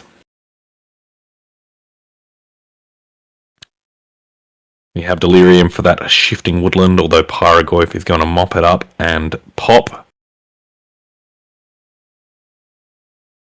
Ah, you lied to me. You lied to me, Spawn. I was sure that it was only game 2. What the hell, man? I trusted you. I trusted you with all of my commentary clout, and you betrayed me. How could you do this to me? You had a lot to apologise for, and I'm expecting a fully written one later. On to game 3. This one will be Voltie back on the play, where she wants to be with this aggressive deck. Proactive at the best, potentially less aggressive than all. Not seeing too much in the way of changes here. Not really much to change. Whether they want to see the Dragon's Rage Channeler come back in, potentially. We're seeing another detective come in, despite the fact that the clue was rendered obsolete for the majority of the last game.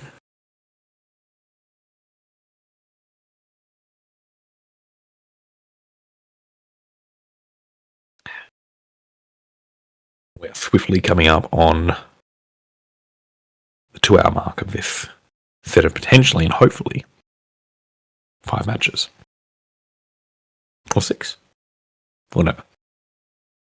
No way of possibly knowing. I was briefed, but I've completely lost all of that.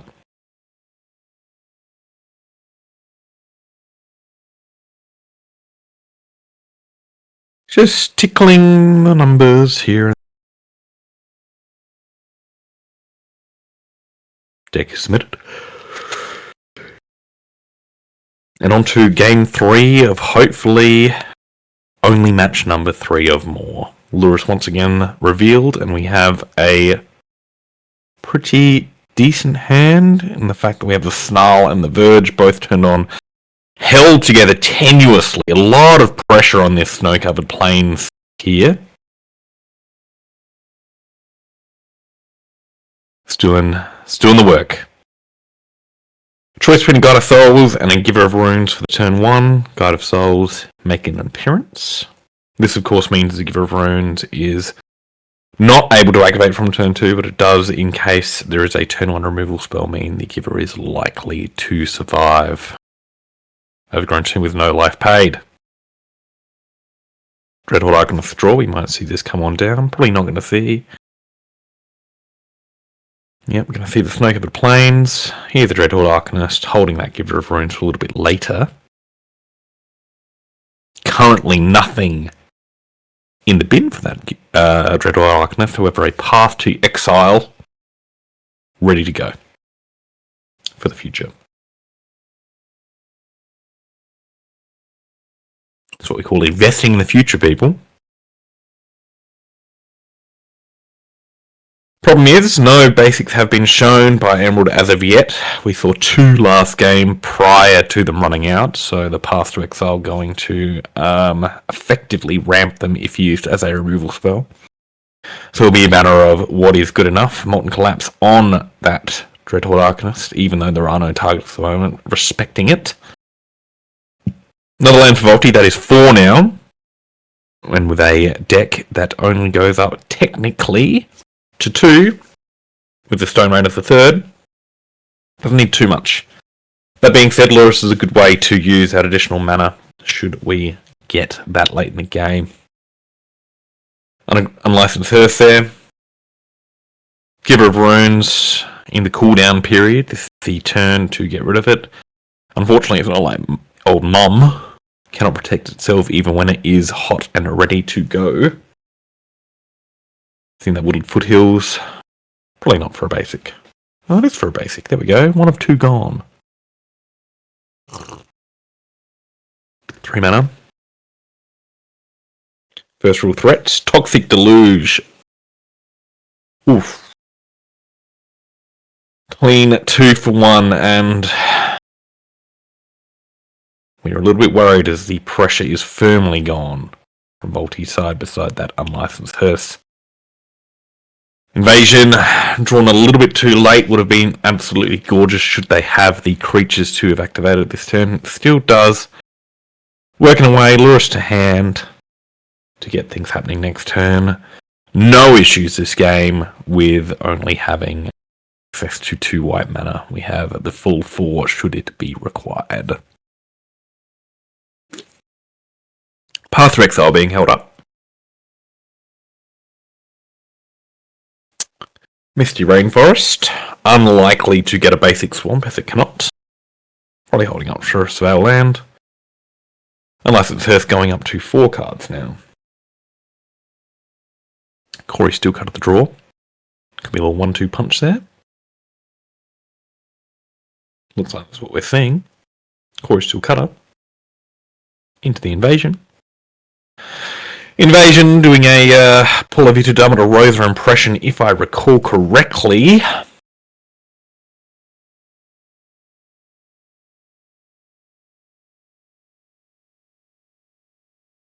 Out comes the invasion.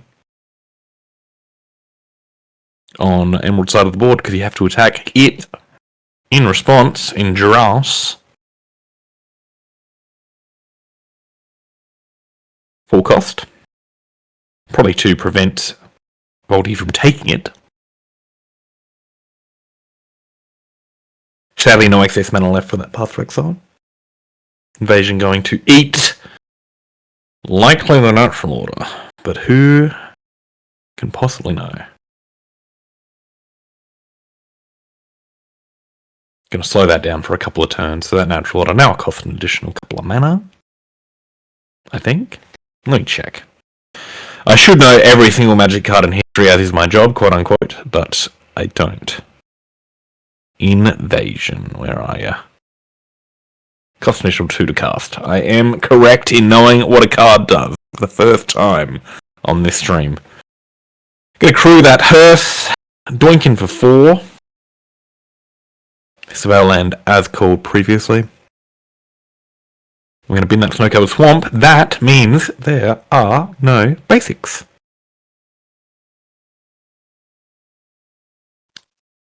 Emerald getting that endurance under the bus. Or hearse, in this case. Glided halfling. Bit of land. Got all knowledge of what is in hand at the moment. So, what are we feeling? Lurrus sitting back at the minute. Although,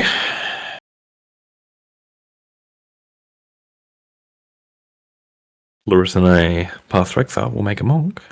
Gonna start with the Path. Get the Sprowets. Unless some things have been happening, there should be no basic lands left in the deck. Plays land for the turn. Here's a Lurrus. Get that second monk on the battlefield. Can crew the hearse, but we should be able to deal with the Gogabun, although we are seeing Bloodstained Mine effect in response for another Spell land. Blighted Halfling dead is good, because otherwise that natural order would be happening next turn. Nantuko in the bin. Here's the Monk. Only problem being, both Monks have to attack the Gogabun, but that's probably fine. Out it comes. Flip it back. And this one is going to make this board very dangerous very quickly, and they are even protected. Really interesting card, the Invasion. Can it be the Monk's Brew? What do they brew? Well, I don't know. They've got a lot of sharp knives. But they could be brewing an extra stout, like the one I'm drinking, but more likely a Trappiste, which is common for the monasteries. Check to 12 against a board that is starting to look a little bit scary.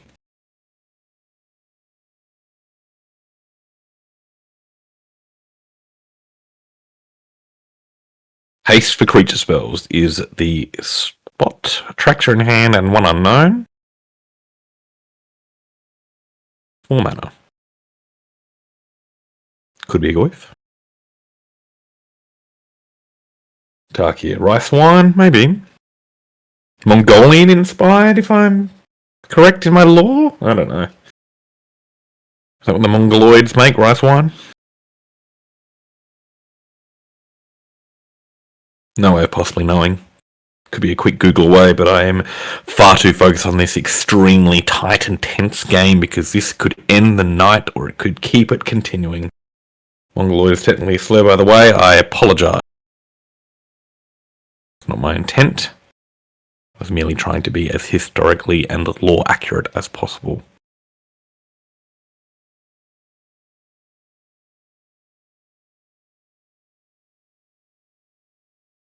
Only turn 6 indeed. This is a game of turns. 6 turns, in fact. Mongolians. There we go. Whatever the people of Mongolia or the Mongolia-inspired plane would brew. That is a attacking overlord. Desperately trying to find a blocker in the Delighted Halfling is Emerald. However, response. I target it. Yum, yum. Block. Choose up a couple of creatures. Eats the Overlord. K-pop Demon Hunt. That's the new anime Croucher, I believe, that's meant to be a good lark. Oh, Endurance is back from the Overlord.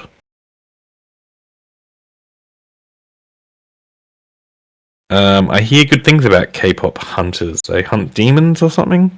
I'm a big fan of anime myself. Hopefully be watching the newest episode of Dan to Dan tonight, so do not do any spoilers or I will lay a curse on you and your entire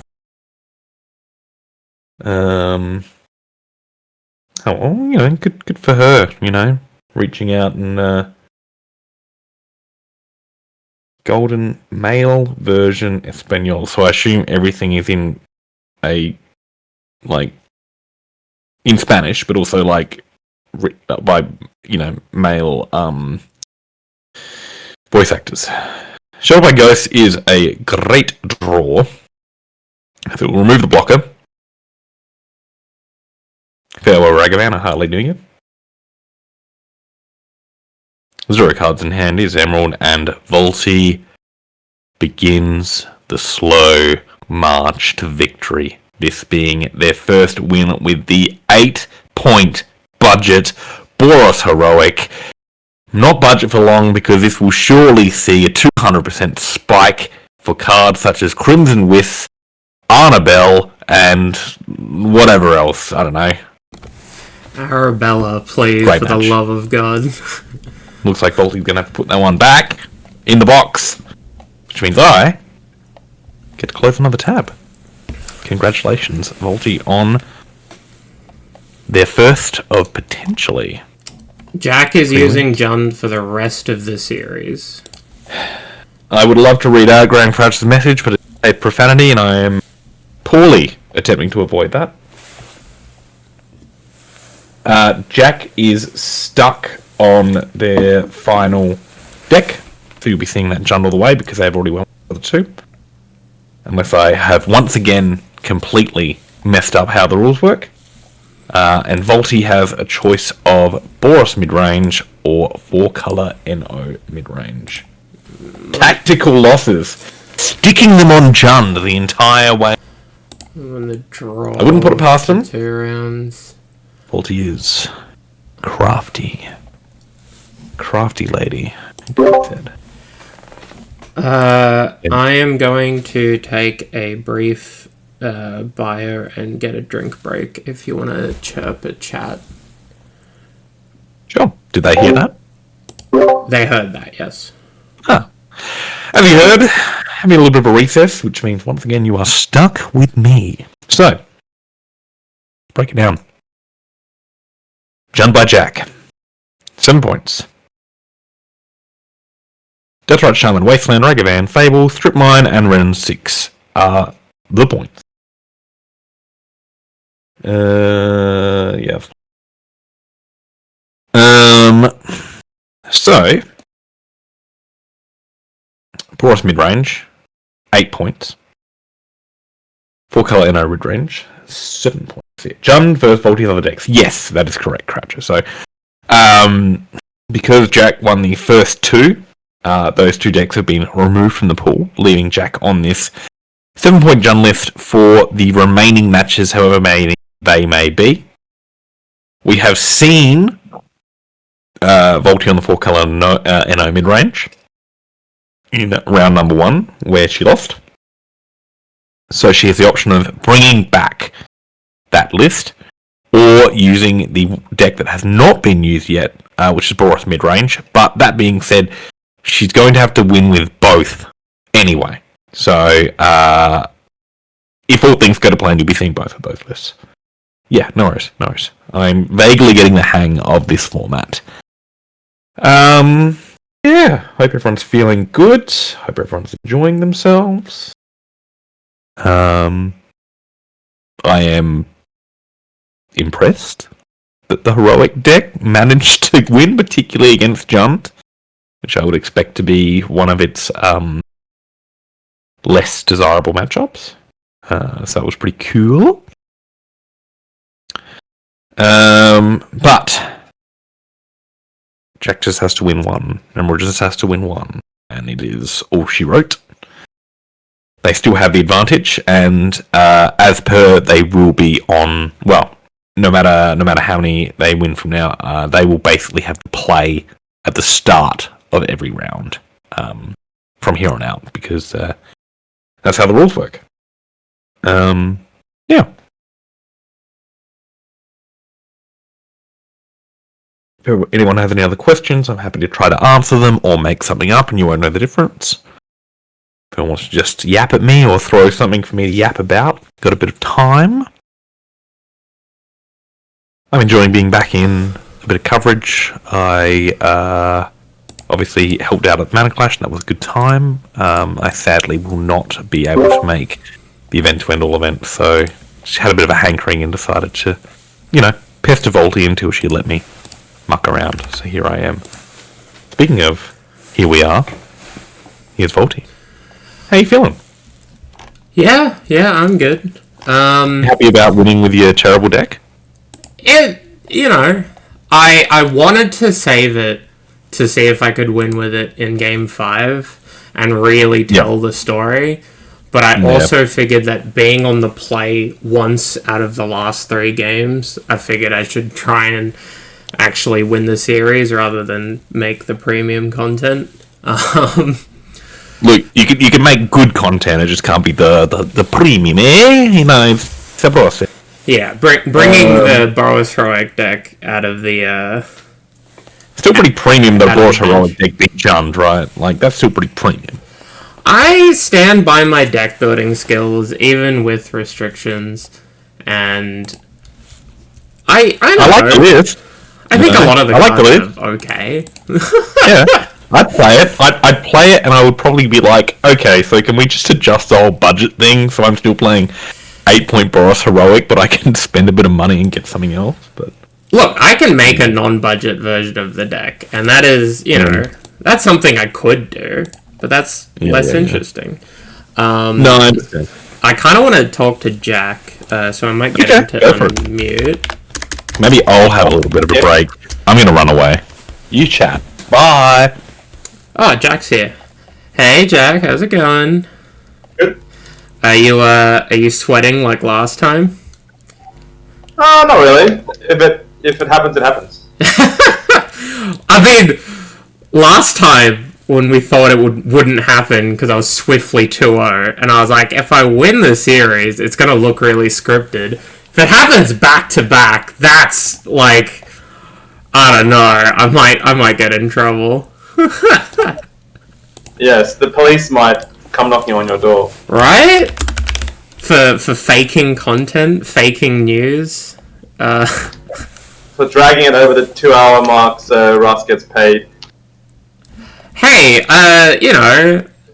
they're not getting paid anyway. Like, I'm not getting paid. Why should they get paid?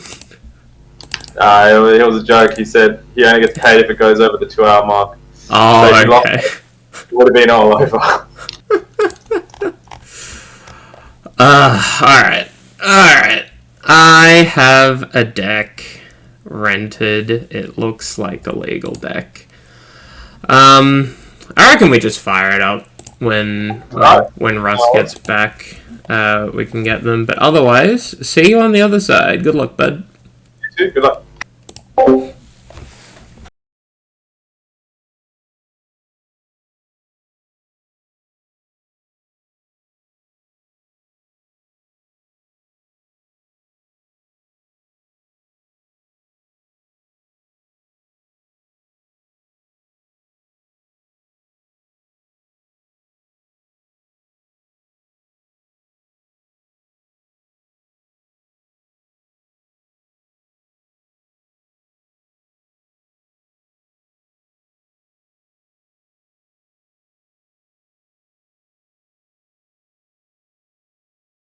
Starting without me, I see. Jack has been listening to the stream. What? Scandal. We are back. I would say better than ever, but that is definitely untrue. So, game the 4th. Voltie selecting their Boros mid-range deck, the one we haven't seen yet. So, NO 4-color mid-range, the one held in reserve, and this will be against Emeralds. Once again, Jund. Voltie's armed with a song and a dream.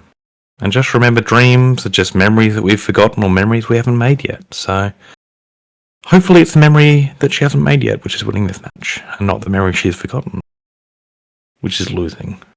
We don't want that. We'd rather a whole 5 stone cold killers, a mulligan to this, an acceptable hand of 6 with a strip mine, a DRC, a cloud, a Jitte, Caracas, Prismatic Vista, Windswept Heath, 1 to go back. Maybe the Prismatic Vista, who can possibly say, hello, Pikachu. I'm glad you survived work and have joined us. So good to see you again. Start of match 4 indeed. Jack, or Emerald, is up 2-1.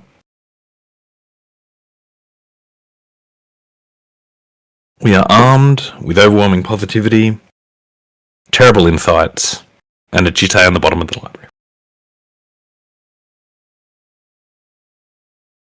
Pre-war formal wear,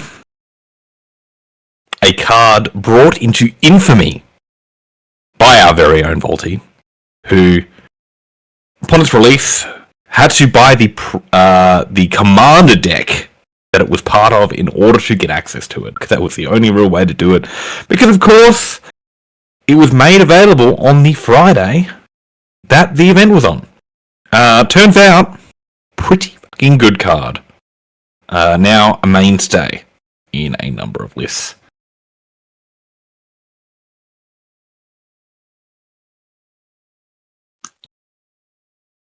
Got ourselves coming down. Then we'll see post-combat, potentially a strip mine or a Vista. No, we won't. Oh yeah, because of the strip mine on the Sacred Foundry, I have skipped a beat, as it were. Daxian probe, let us see what Emerald is working with. First, let us see what's on the deck. A Stoneforge Mystic. We already have a Cloud. Do we need another? We do not, in fact, need another. Drawing our Snake over Plains, we see Fable, Overlord, Ren, Morlock, Dorothy, Voidwalker, Grist, but no land. Interesting. Intriguing, some would say. That hopefully will stay the same for Voltie, because then they might clock him, ring his bell, polish his clock, other things. That's the mana screw. It could be. It could be. I will only declare mana screw should they not draw land. And until that point, it is simply potential mana screw. And you can't buy on potential. I mean, you can, and that's what a lot of sporting teams do, but I think that's a silly way of doing things. I need a guarantee. Voltie assessing their options. Could a strip mine there? Coulda? Shoulda? Woulda? We're past that now. Instead, we're developing the board. Croucher yells out, squeals. Should have stripped. And yet, I'm not seeing a land. I'm not seeing it. Exiling a land. Dig, dig, dig. Ren 6 is out. Here comes the land for the turn. So,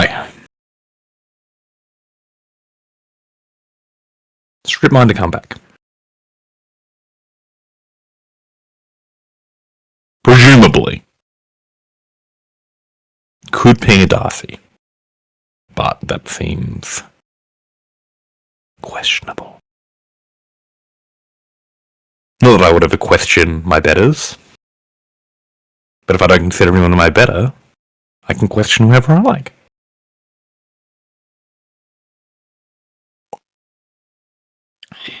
Crouch, you don't need to feed misinformation in order to make Emerald misplay.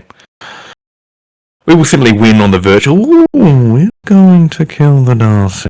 Interesting, interesting. Well, that is potentially problematic. Should there be a way to remove that DRC somehow? Not DRC. DRS. It's going to attack. Pop, pop. Run a 6 down. Prismatic Vista, presumably going to find the missing red source. And is that a chainsaw? Chainsaw? Give me something to break, says Voltie, with her chainsaw. Anyone who got that lyrical reference? Good for you. And Voltie wins. Brum, brr, brr, goes the chainsaw. All the way to victory. On to sideboard. So, interesting to note, we do know that Emerald is stuck playing Junt the entire series. And we do already know that they only have 2 basics. That makes the decision of whether to bring in Path, like, no information. What do you think that's something? And it does seem to be something that they're valuing, is Voltie. Sanctifier and Vec, obviously a great card here. It's a good way of propping up against 2 of the 3 colours. Blood Moon is a consideration, of course. Then you have some Graveyard Hate, Unlicensed Curse, Showdown of the Scolds as a potential card advantage and win addition. The ones we're not going to see: Deafening Silence, High Noon, Stony Clarion Conqueror. We're not about to need them. Pyroblast, Elemental Blast, not at all. Obsidian Charm War, unlikely. Pyrokinesis, unlikely. A lot of the cards are large toughness features, so a little bit less useful there. Seeing some of the smaller fiddly bits, including Luminarch Aspirant and the like, as considerations to be removed. But we'll see. There's no way possibly knowing.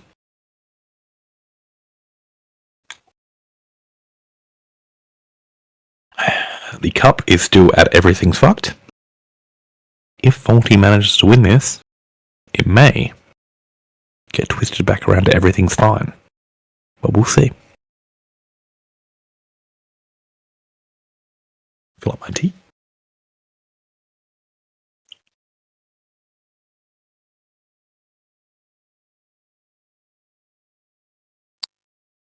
Alright, fourth Eolingus, appointed card, removed from the deck. How contentious that pick. We're going to go vacuum, sack prison, path to exile, pre-war formware, and pirate. A defensive hand. There is not much proactive movement, nor is there a red source at this point. Just making a decision whether or not that is something they want to keep in a slower, grindier matchup. We don't have perfect mana. Deciding to keep anyway, it is a matchup with things like Thoughtseize, Inquisition, Kozilek, etc. So mulliganing can stuff you. Gonna see the ignoble hierarch there. Wasteland. A land is a terrible thing to waste. Goes vacuum. Keep that graveyard nice and skinny, however, Emerald is allowed to untap with up to 3 mana, depending on, or potentially even more.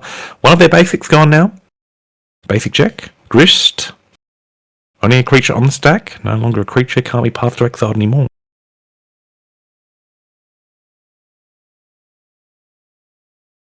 Goes back and gonna eat that Glisser. Potentially for later. Failure. The goodest pup. Michael Major's dog, to be exact, for those unfamiliar with the lore. Michael Major's on the design team for Modern Horizons team, Modern Horizons 3, and decided to immortalize their own corgi in a card. Of course, they made it slightly overpowered, as one would do when immortalizing one's own pet.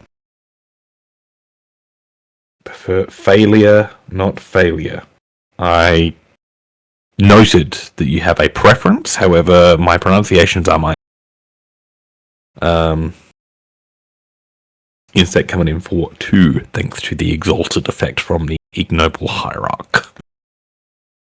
So, failure is how Crouch wants me to pronounce it. Probably not. Just the goodest pup is good. Yeah, don't get in my way. So, 2-3 is the barrow. You'll see that failure come down now. Look at that little cutie pie. Get a bounce. You're going to remove the Rot Decay. Not going to do anything. Bombardiers. However, unfortunately, we are still a little shy. Red mana. Just a little shy. We don't know what we're doing. Static Prison to play. Tagging. Tagging a token. That token is gone for good. Probably gonna see the failure. Take that grist. Disappear away that Static Prison and refresh it for the goof. In response, get rid of the goof. Right, I understand. And then that Static Prison will disappear and then return once more. Basics gone. Wasteland in. Probably going to tag the Tiger. Goodbye, Tiger. Tiger. LA Tiger. And turn back comes the Static Prison. Tagging the other insect token for good. Good little interaction here. Should our goodest boy Felia continue to reside upon this mortal coil, tagging tokens with impunity. Each and every turn, they can attack. Eat a token. Continue on. 2-2, better than no one. Grist may find it within themselves to come on down and pop the pup. Start things off with a Malevolent Rumble. Bunch of cards shown. Badlands, Endurance, Molten Collapse, cannot be picked, and Animate Dent. Endurance brought to hand. 3-4 to deal with things a bit later on. Voltie's still in a little bit of a pickle with no red mana.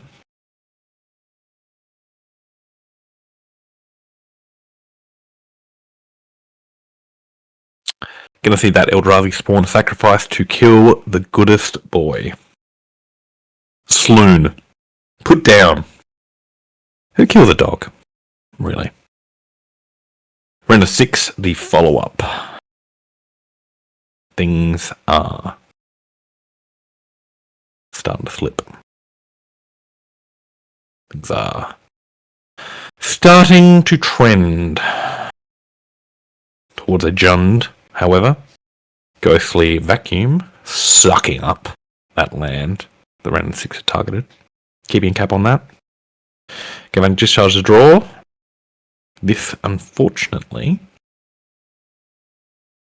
and the Static Prison even disappearing, as we don't want to pay the energy, keeping the energy for later on. Leave Voltie with no play this turn.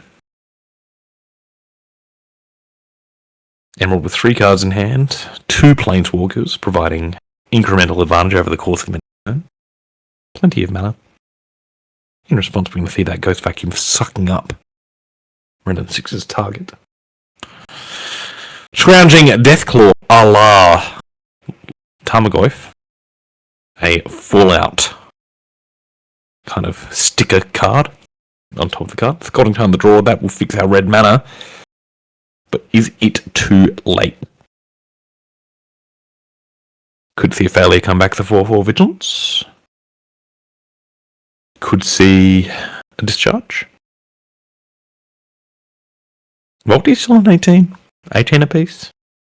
Really unlocking things with this Scalding Tarn.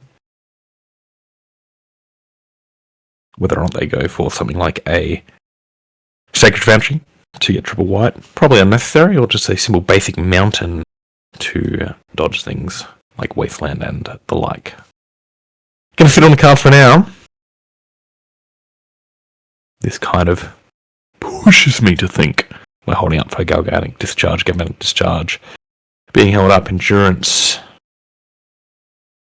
Likely targeting Voltie's Graveyard. However, nothing ventured, nothing gained.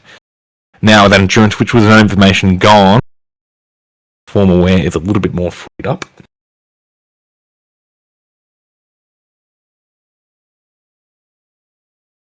But the clock's ticking. Mr. Bones.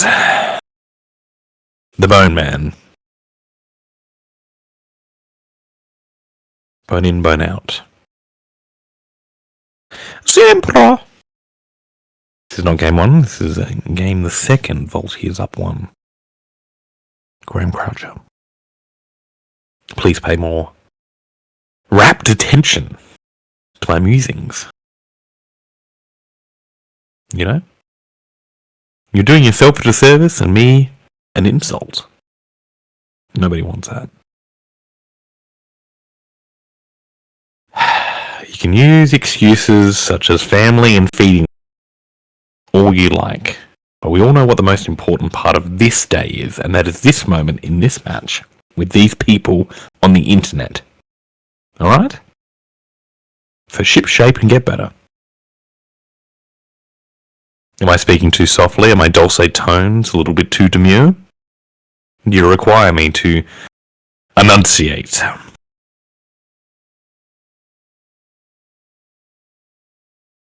Ah, yes, those family members of non-importance compared to me.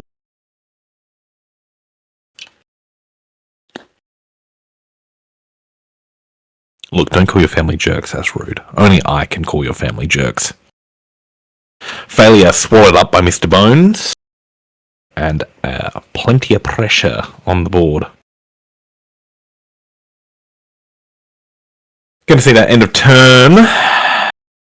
Red source, untapped in this case.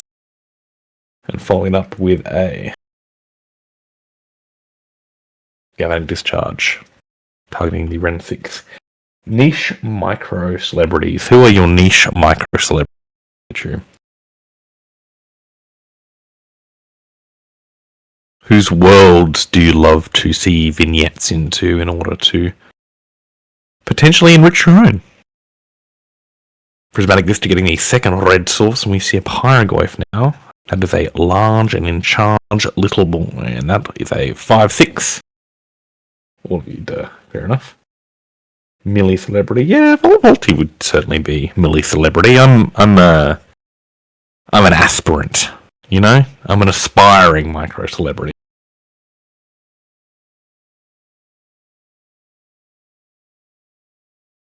That is a concession.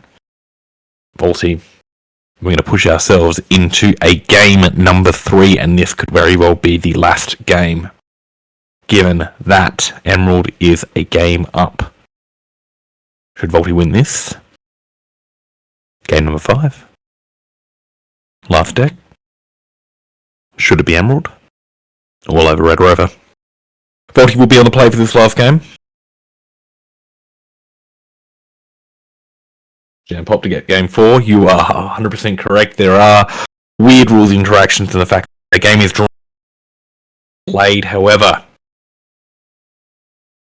I just don't see it happening. Bus stop special. Well, you know, I don't see any bus stop members here, so let's not mention them. If Emerald is a member of bus stop, then good for them. Only they can do the price progress. And anyway, I don't believe that play is strictly limited to a small pool of players. I've certainly seen my fair, and I've done my fair share myself. So you know, it's not localized to an entire sub-region of you know, Australian Magic, right? Like, this has been done by people before.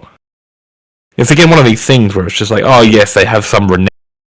They do must be an entirely novel idea by them. Certainly not the case. You know, plenty of times an idea has been created by somebody with true ingenuity, only copied by someone with a bit of clout and notoriety, and all of a sudden it's attributed to them just because they have a louder megaphone. Exactly. Pikachu invented Price of Progress draws, you know? They could, you know, you don't know. This could be a Pikachu special that's just been stolen valor by the bus stop team. You don't know that. Game 3rd. A lot of 3 drops with 1 land. Could be problematic. Look at that devious face, you know? That's a pop player right there. Stephen Mulligan into a much more respectable hand. We've seen a Fury, a Flage, Ghost Vacuum, Elegant Parlour, Windswept Heath, Unholy Heat, Giver of...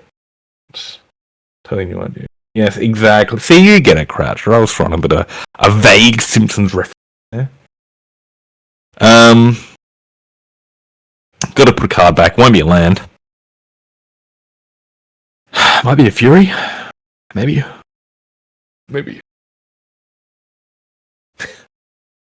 I'm glad chat's finally starting to wake up. Throwing the Giver back. Alright, yeah. I mean, that's fair. It's not doing a hell of a lot for a hell of a long time. And if we need it, we need it for the Fury, Unholy Heat, etc. So...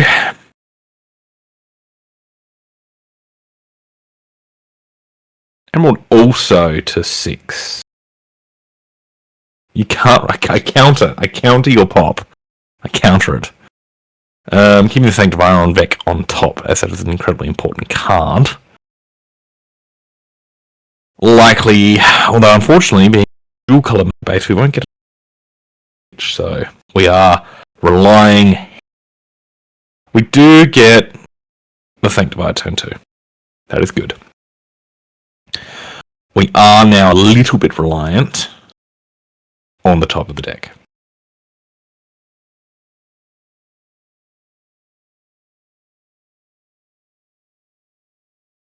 Well, you can't run away, Croucher, because there's another game after you intentionally draw it.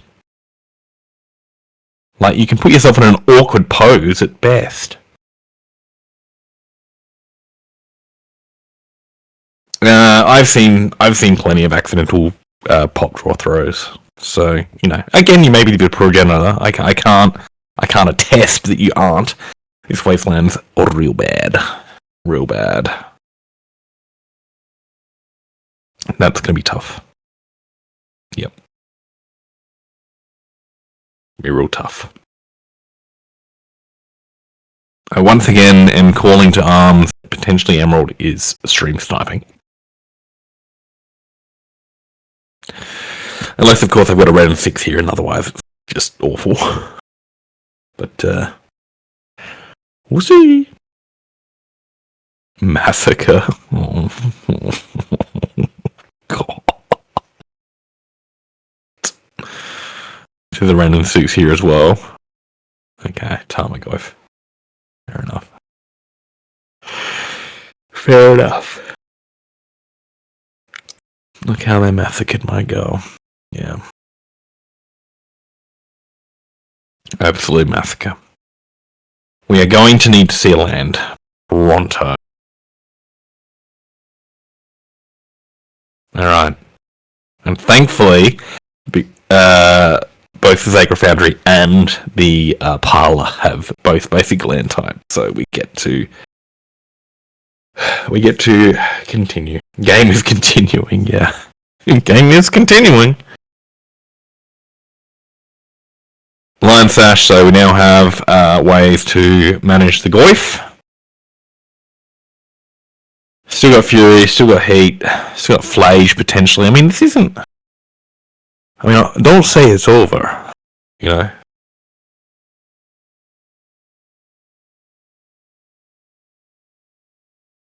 Still risky biscuits. Still a bit tricky dicky. Emerald not missing any lands. Yeah. I've not missed a land drop. Shrink the Goyf? Yeah, we get to shrink the Goyf potentially. If you remove the Lion Sash, it gets trickier. It's going to come through this turn. The other issue with Sash is, I believe... Checking... Ooh, 2 Goyfs. Okay. 2 Goyfs. Lion Sash. Permanent card. Okay, permanent, not creature. Alright, so a little bit better. So it works on lands. Another land. Okay. Starting to see some stuff.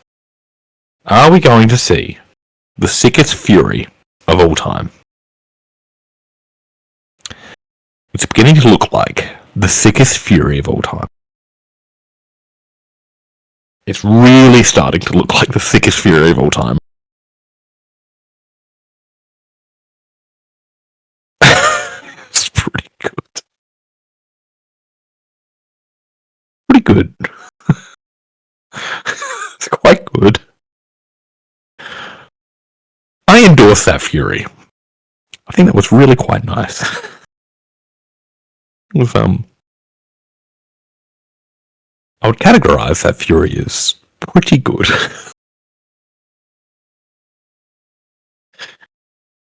Game continues. There's nothing better than getting furious at a couple of Goyfs.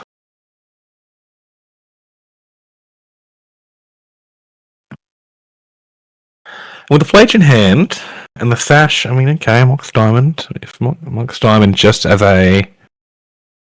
Okay, discarding, right. 4 mana Sheltered? Oh, this thing, okay. So new card from Edge of Eternities. Might need to respond to this. Unfortunately, there are 3 fetch lands in the yard, so we'll be able to remove 2. Yeah, can line / carry. I don't know. Pretty beefy. So I'm going to return one of them. It's not a May on the mill. So it basically is a... I think it Courser of Crew fixes. I think it... Let me just check. Card does a lot. So our Ice Till Explorer. You play additional land on each of your turns. Lands from your graveyard only. So it doesn't go off the top of your deck. Previous iterations have. But it does fuel itself in the fact that it moves each time. But it is not a May. Which is interesting. Yeah, no Overlord is good. Hence probably Strip Mine. That would be terrible. Because, yeah, it is particularly strong with Strip Mine effects. It is also... Ephemerate. What's that going to do? I'm not going to do much. Also, a 2/4. Which means it's out of range of flaging. For the most part. Unless... some trickery occurs. We could see some trickery. Let's look for a million other card. Fable of the Mirror Breaker, there goes another point. Thank you very much. I still Excavator. Now we're down to 1 card. Pushing the Lion Sash. We might see an Ephemerate in response here because it is doing a lot of work. I can't say for certain. Okay, we are seeing the Ephemerate in response. So this means we're not going to see a Flage this turn. It does mean the Lion Sash stays around. It also means...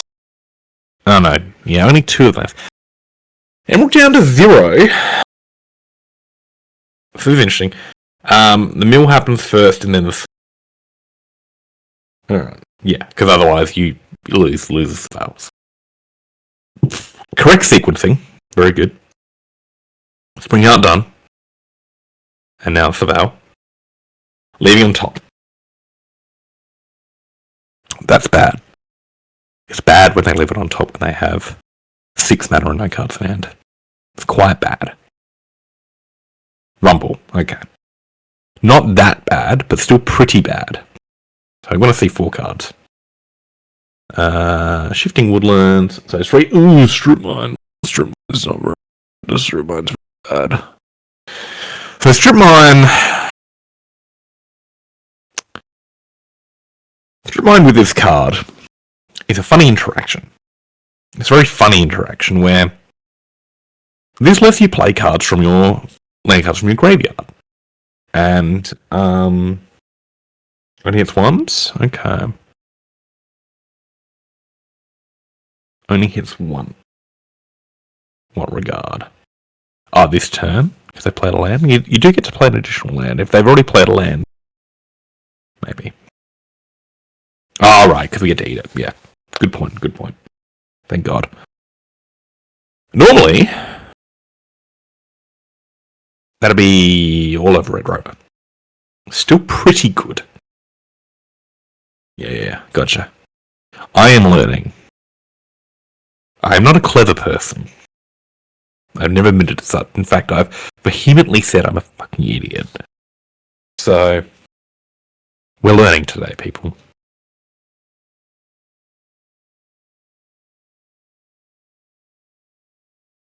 Mana loss warning. Alright.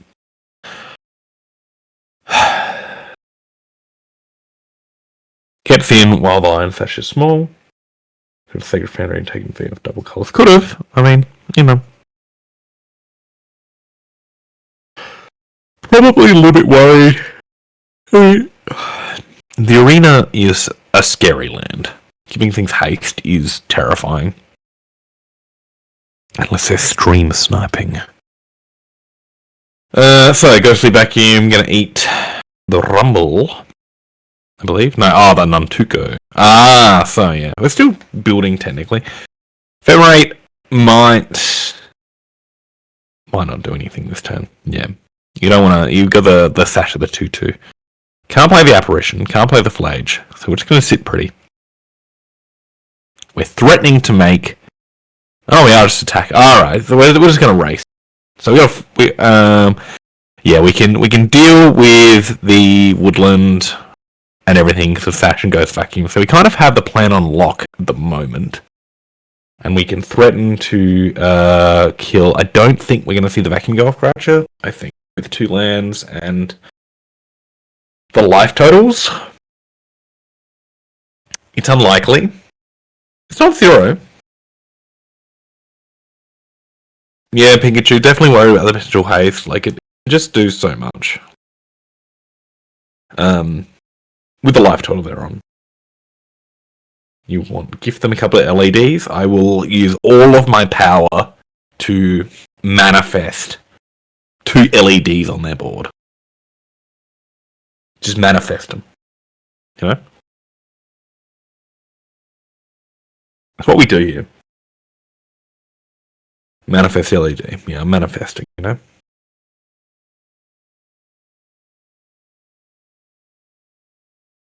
Milling Emperor. Good. Good. Manifesting Charlie. 2/2 attacking. Yeah, why not?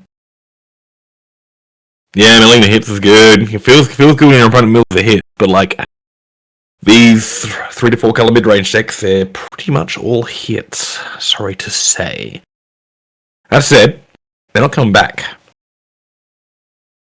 Because the Sash is gobbling them up. I've been playing a lot of Donkey Kong Bonanza on my Switch 2. And I'm just seeing that nom kind of action whenever you find a banana. That's what the Lion Sash is doing. It's just sucking up all of these. Another graveyard hate piece. Hell yeah. I don't think we need it.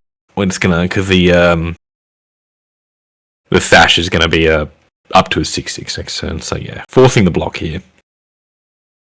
Forcing the block is interesting. It means there's no current way to deal with the Lion Sash.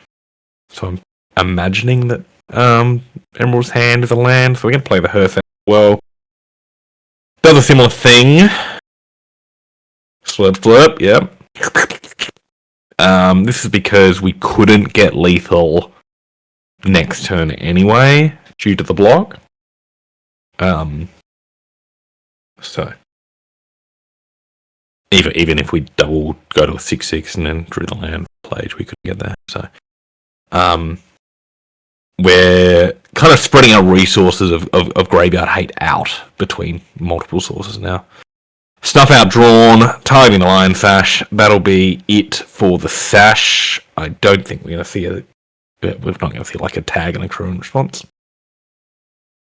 Takes away the pressure, in a sense.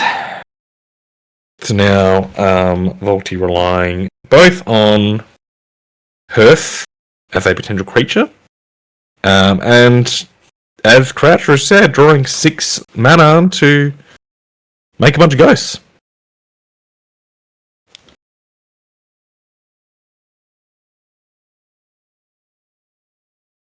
The Ice-Tail Explorer, interesting in that you can't really respond originally to... I mean, there's just too many lands in the bin, and we just want to go for other stuff. Thing is, everyone's got to run out of fetchable lands at some point, you know? Which just means there's more gas, but... Sovereign Tomb, milling another card. Palantir gone, very good. Very good. In their library so much. Yeah, but also, like, it's weird, right? You're removing lands, which are dead draws, but then, like, you have to mill each time. So then if you're hitting your killer by removing your filler, your overall kind of draw density, it probably doesn't remain the same, but, like, it's not like a pure kind of linear progression. Too hard on thinning? Maybe. I don't know. He's got 24 cards. He's fine. Certainly just trying to get a natural order going, click on, you know, like, does have enough to, like, hardcast. We don't have the mana to hardcast Atraxa as per, but yeah, this is certainly a weird little situation, right? So all the threats are getting, and like the hearth now, we're starting to see, I think all the fetches, most of the fetches will be gone. Misty's going to stay there. Showdown can't play, so we can't do anything. Thing is, all this aside, the only thing happening is a 2/4, which kills in 5 turns still. Right?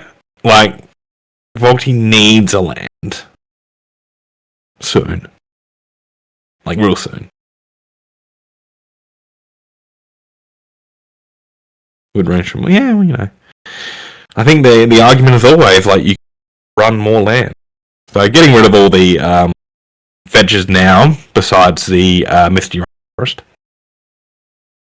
that is preventing any more thinning, and the Ghost Vacuum the only thing to eat something. Probably a creature. There is a creature, not sure. Not activating the Ghost Vacuum. Blood Moon, not a good card. So Voltie's just lost another turn. Lost another 2 life, down to 5.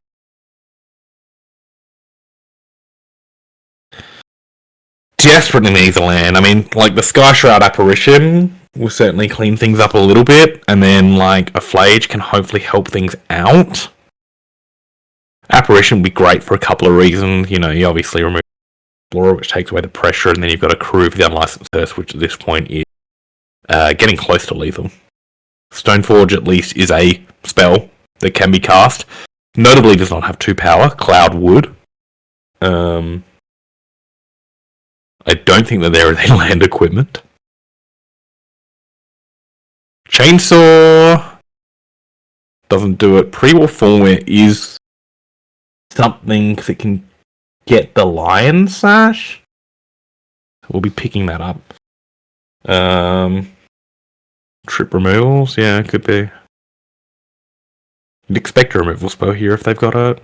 I don't know what the hell Emerald is on. We'll have a look at Charlie soon. This is a pretty pertinent game, so I don't think it's going to happen. We'll see the block here just to preserve life total. Just because, like, a removal will get rid of that option. So you might as well have the option to, quote-unquote, gain 2 life. Birth of Paradise, not doing anything.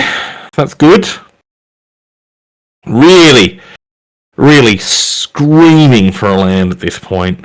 Just absolutely gagging for it. Holding up the Ghost Vacuum for reasons, I guess. Path to Exile, that is a hard removal. That is just a clean answer.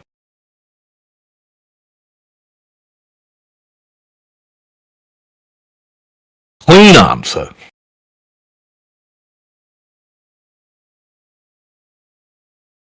The game continues, people.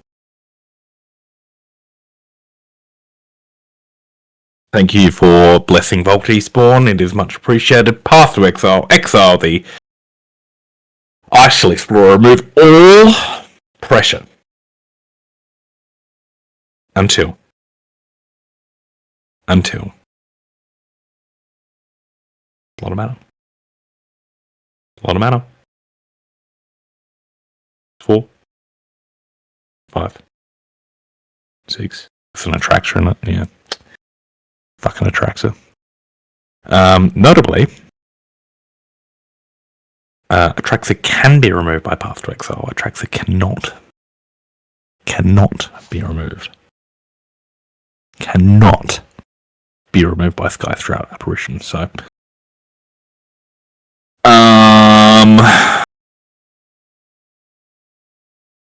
shit.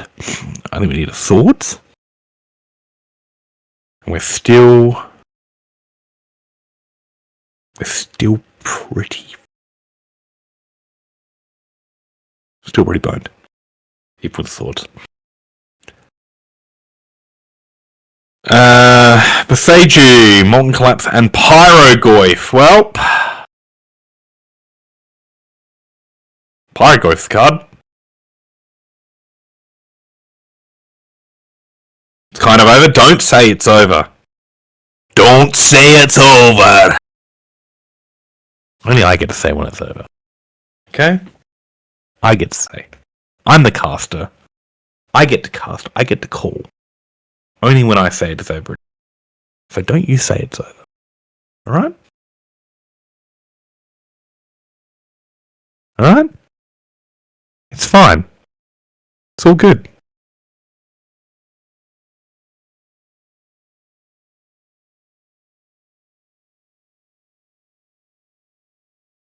Read the mug. The mug says everything's fine. I don't know what you're talking about. Everything's fine. Everything's fine. I don't know what you're talking about.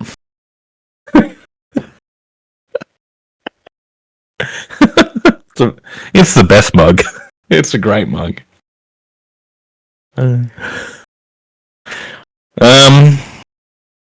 Shit, I think everything's fucked. Shit. Alright, we're going to try to mitigate damage by removing as many card types from graveyards as possible. Ghost Vacuum's going to remove some. Trigger is still on the stack. Ghost Vacuum's going to remove 2. Trigger is still on the stack. Currently power is 4.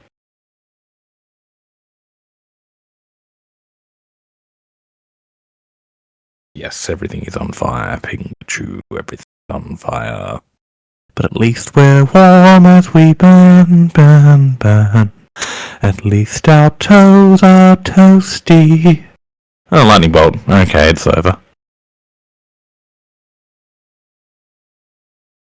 And all those regarding that is the end of game 4, which also coincides with the 3rd win by Emerald, thus toppling the tyrant, slaying the slaver, beating the champion, and now holding their Pokeballs in hand, they walk towards the Hall in Fame, Professor Oak gazing on in adoration and respect. Who is joining me in the chat? Is it Voltie? I'm here. I bought this last time. I will give this to Jack at Cambrel to take photos, and then I'll take it back for next season. Is that a championship belt? Yeah, I got a WWE Championship belt right here. Sign it. Yeah, there's space on the back. I mean, we could probably bring like a white pen, and we can say Jack Season 1 loser, Jack Season 2 winner or something. Or maybe you only get to sign it if you win. GG's, bud. Oh god, that's so stupid. I think we hit game was good. I think we hit like turn 12 or something. Yeah. I was actually counting my library of points. Yeah, exactly, right? And I was like, if the Atraxa doesn't kill me on the spot, and I hit a land, I can Skyclave some random idiot that he plays, and then crew the hearse, and then attack into the Atraxa, so the Atraxa goes away, and we just go from there. Fucking hell. Yeah, 21 lands, not good enough. Who knew? With 2 flip lands. Ah, well. I am shocked that 2 what I thought were very reasonable playable decks got put in the dirt, and $2 a card budget Boris Heroic got there. I feel like that's also scripted though.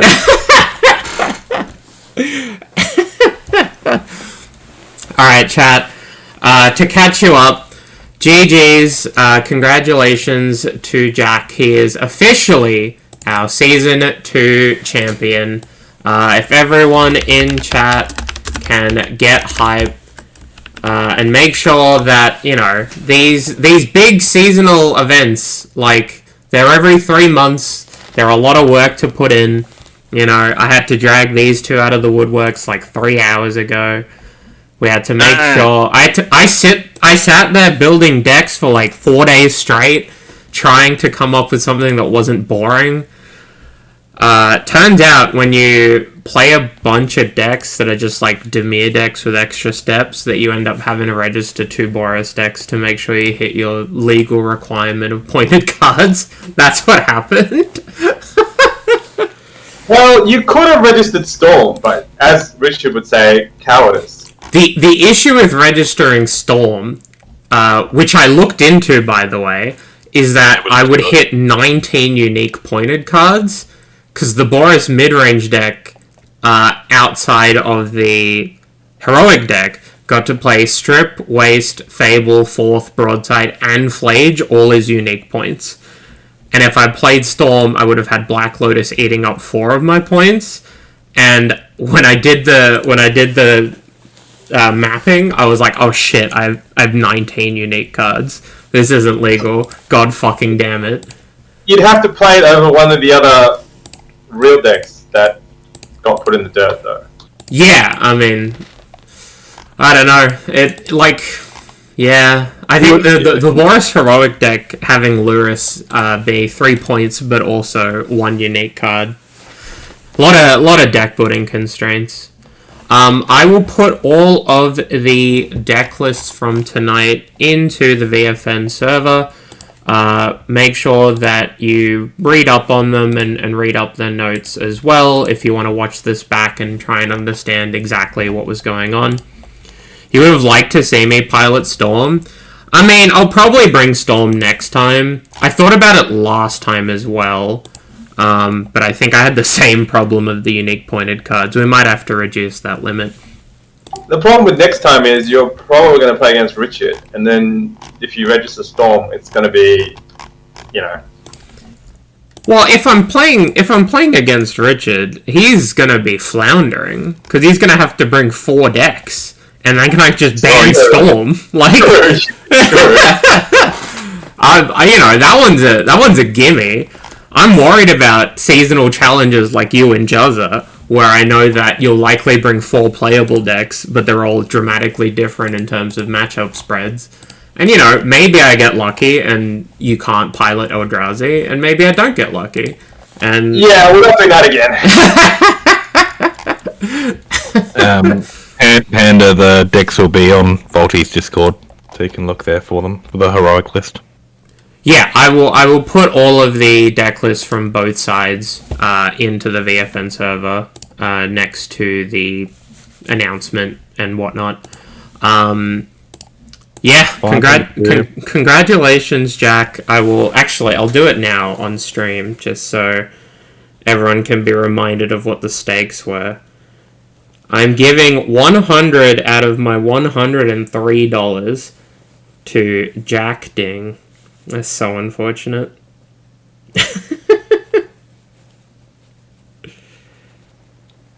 Alright. Yeah, the other $3 will go to me for each hour of coverage that I. There we go, chat.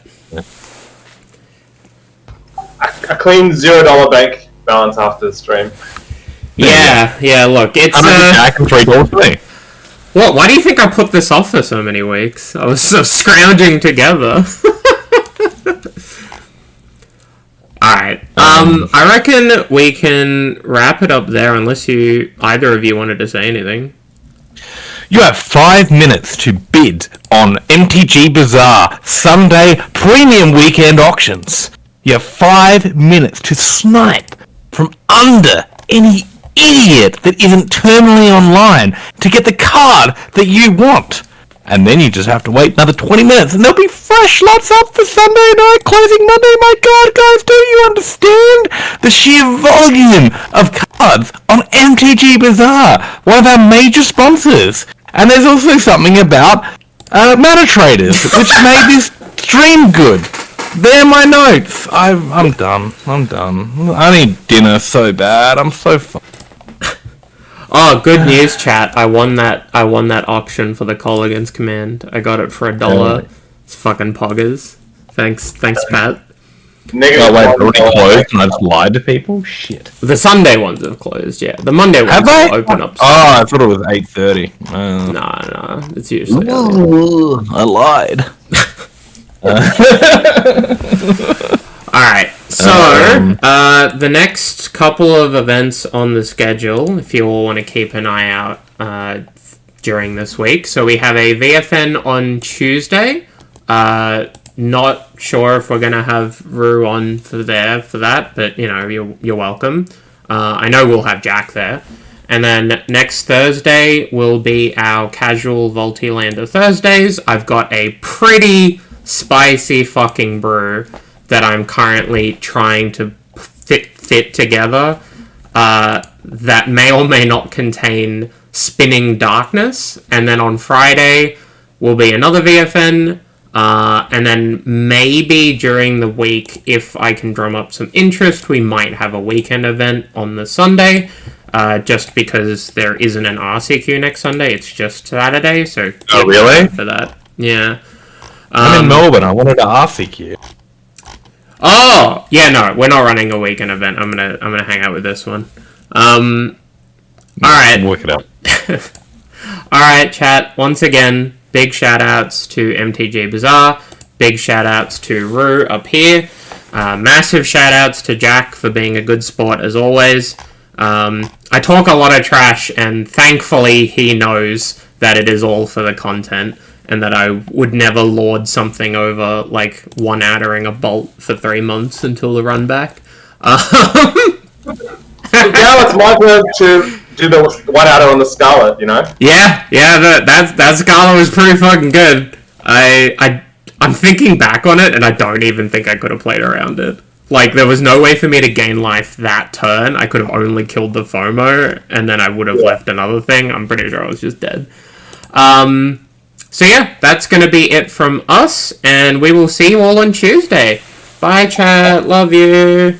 Bye.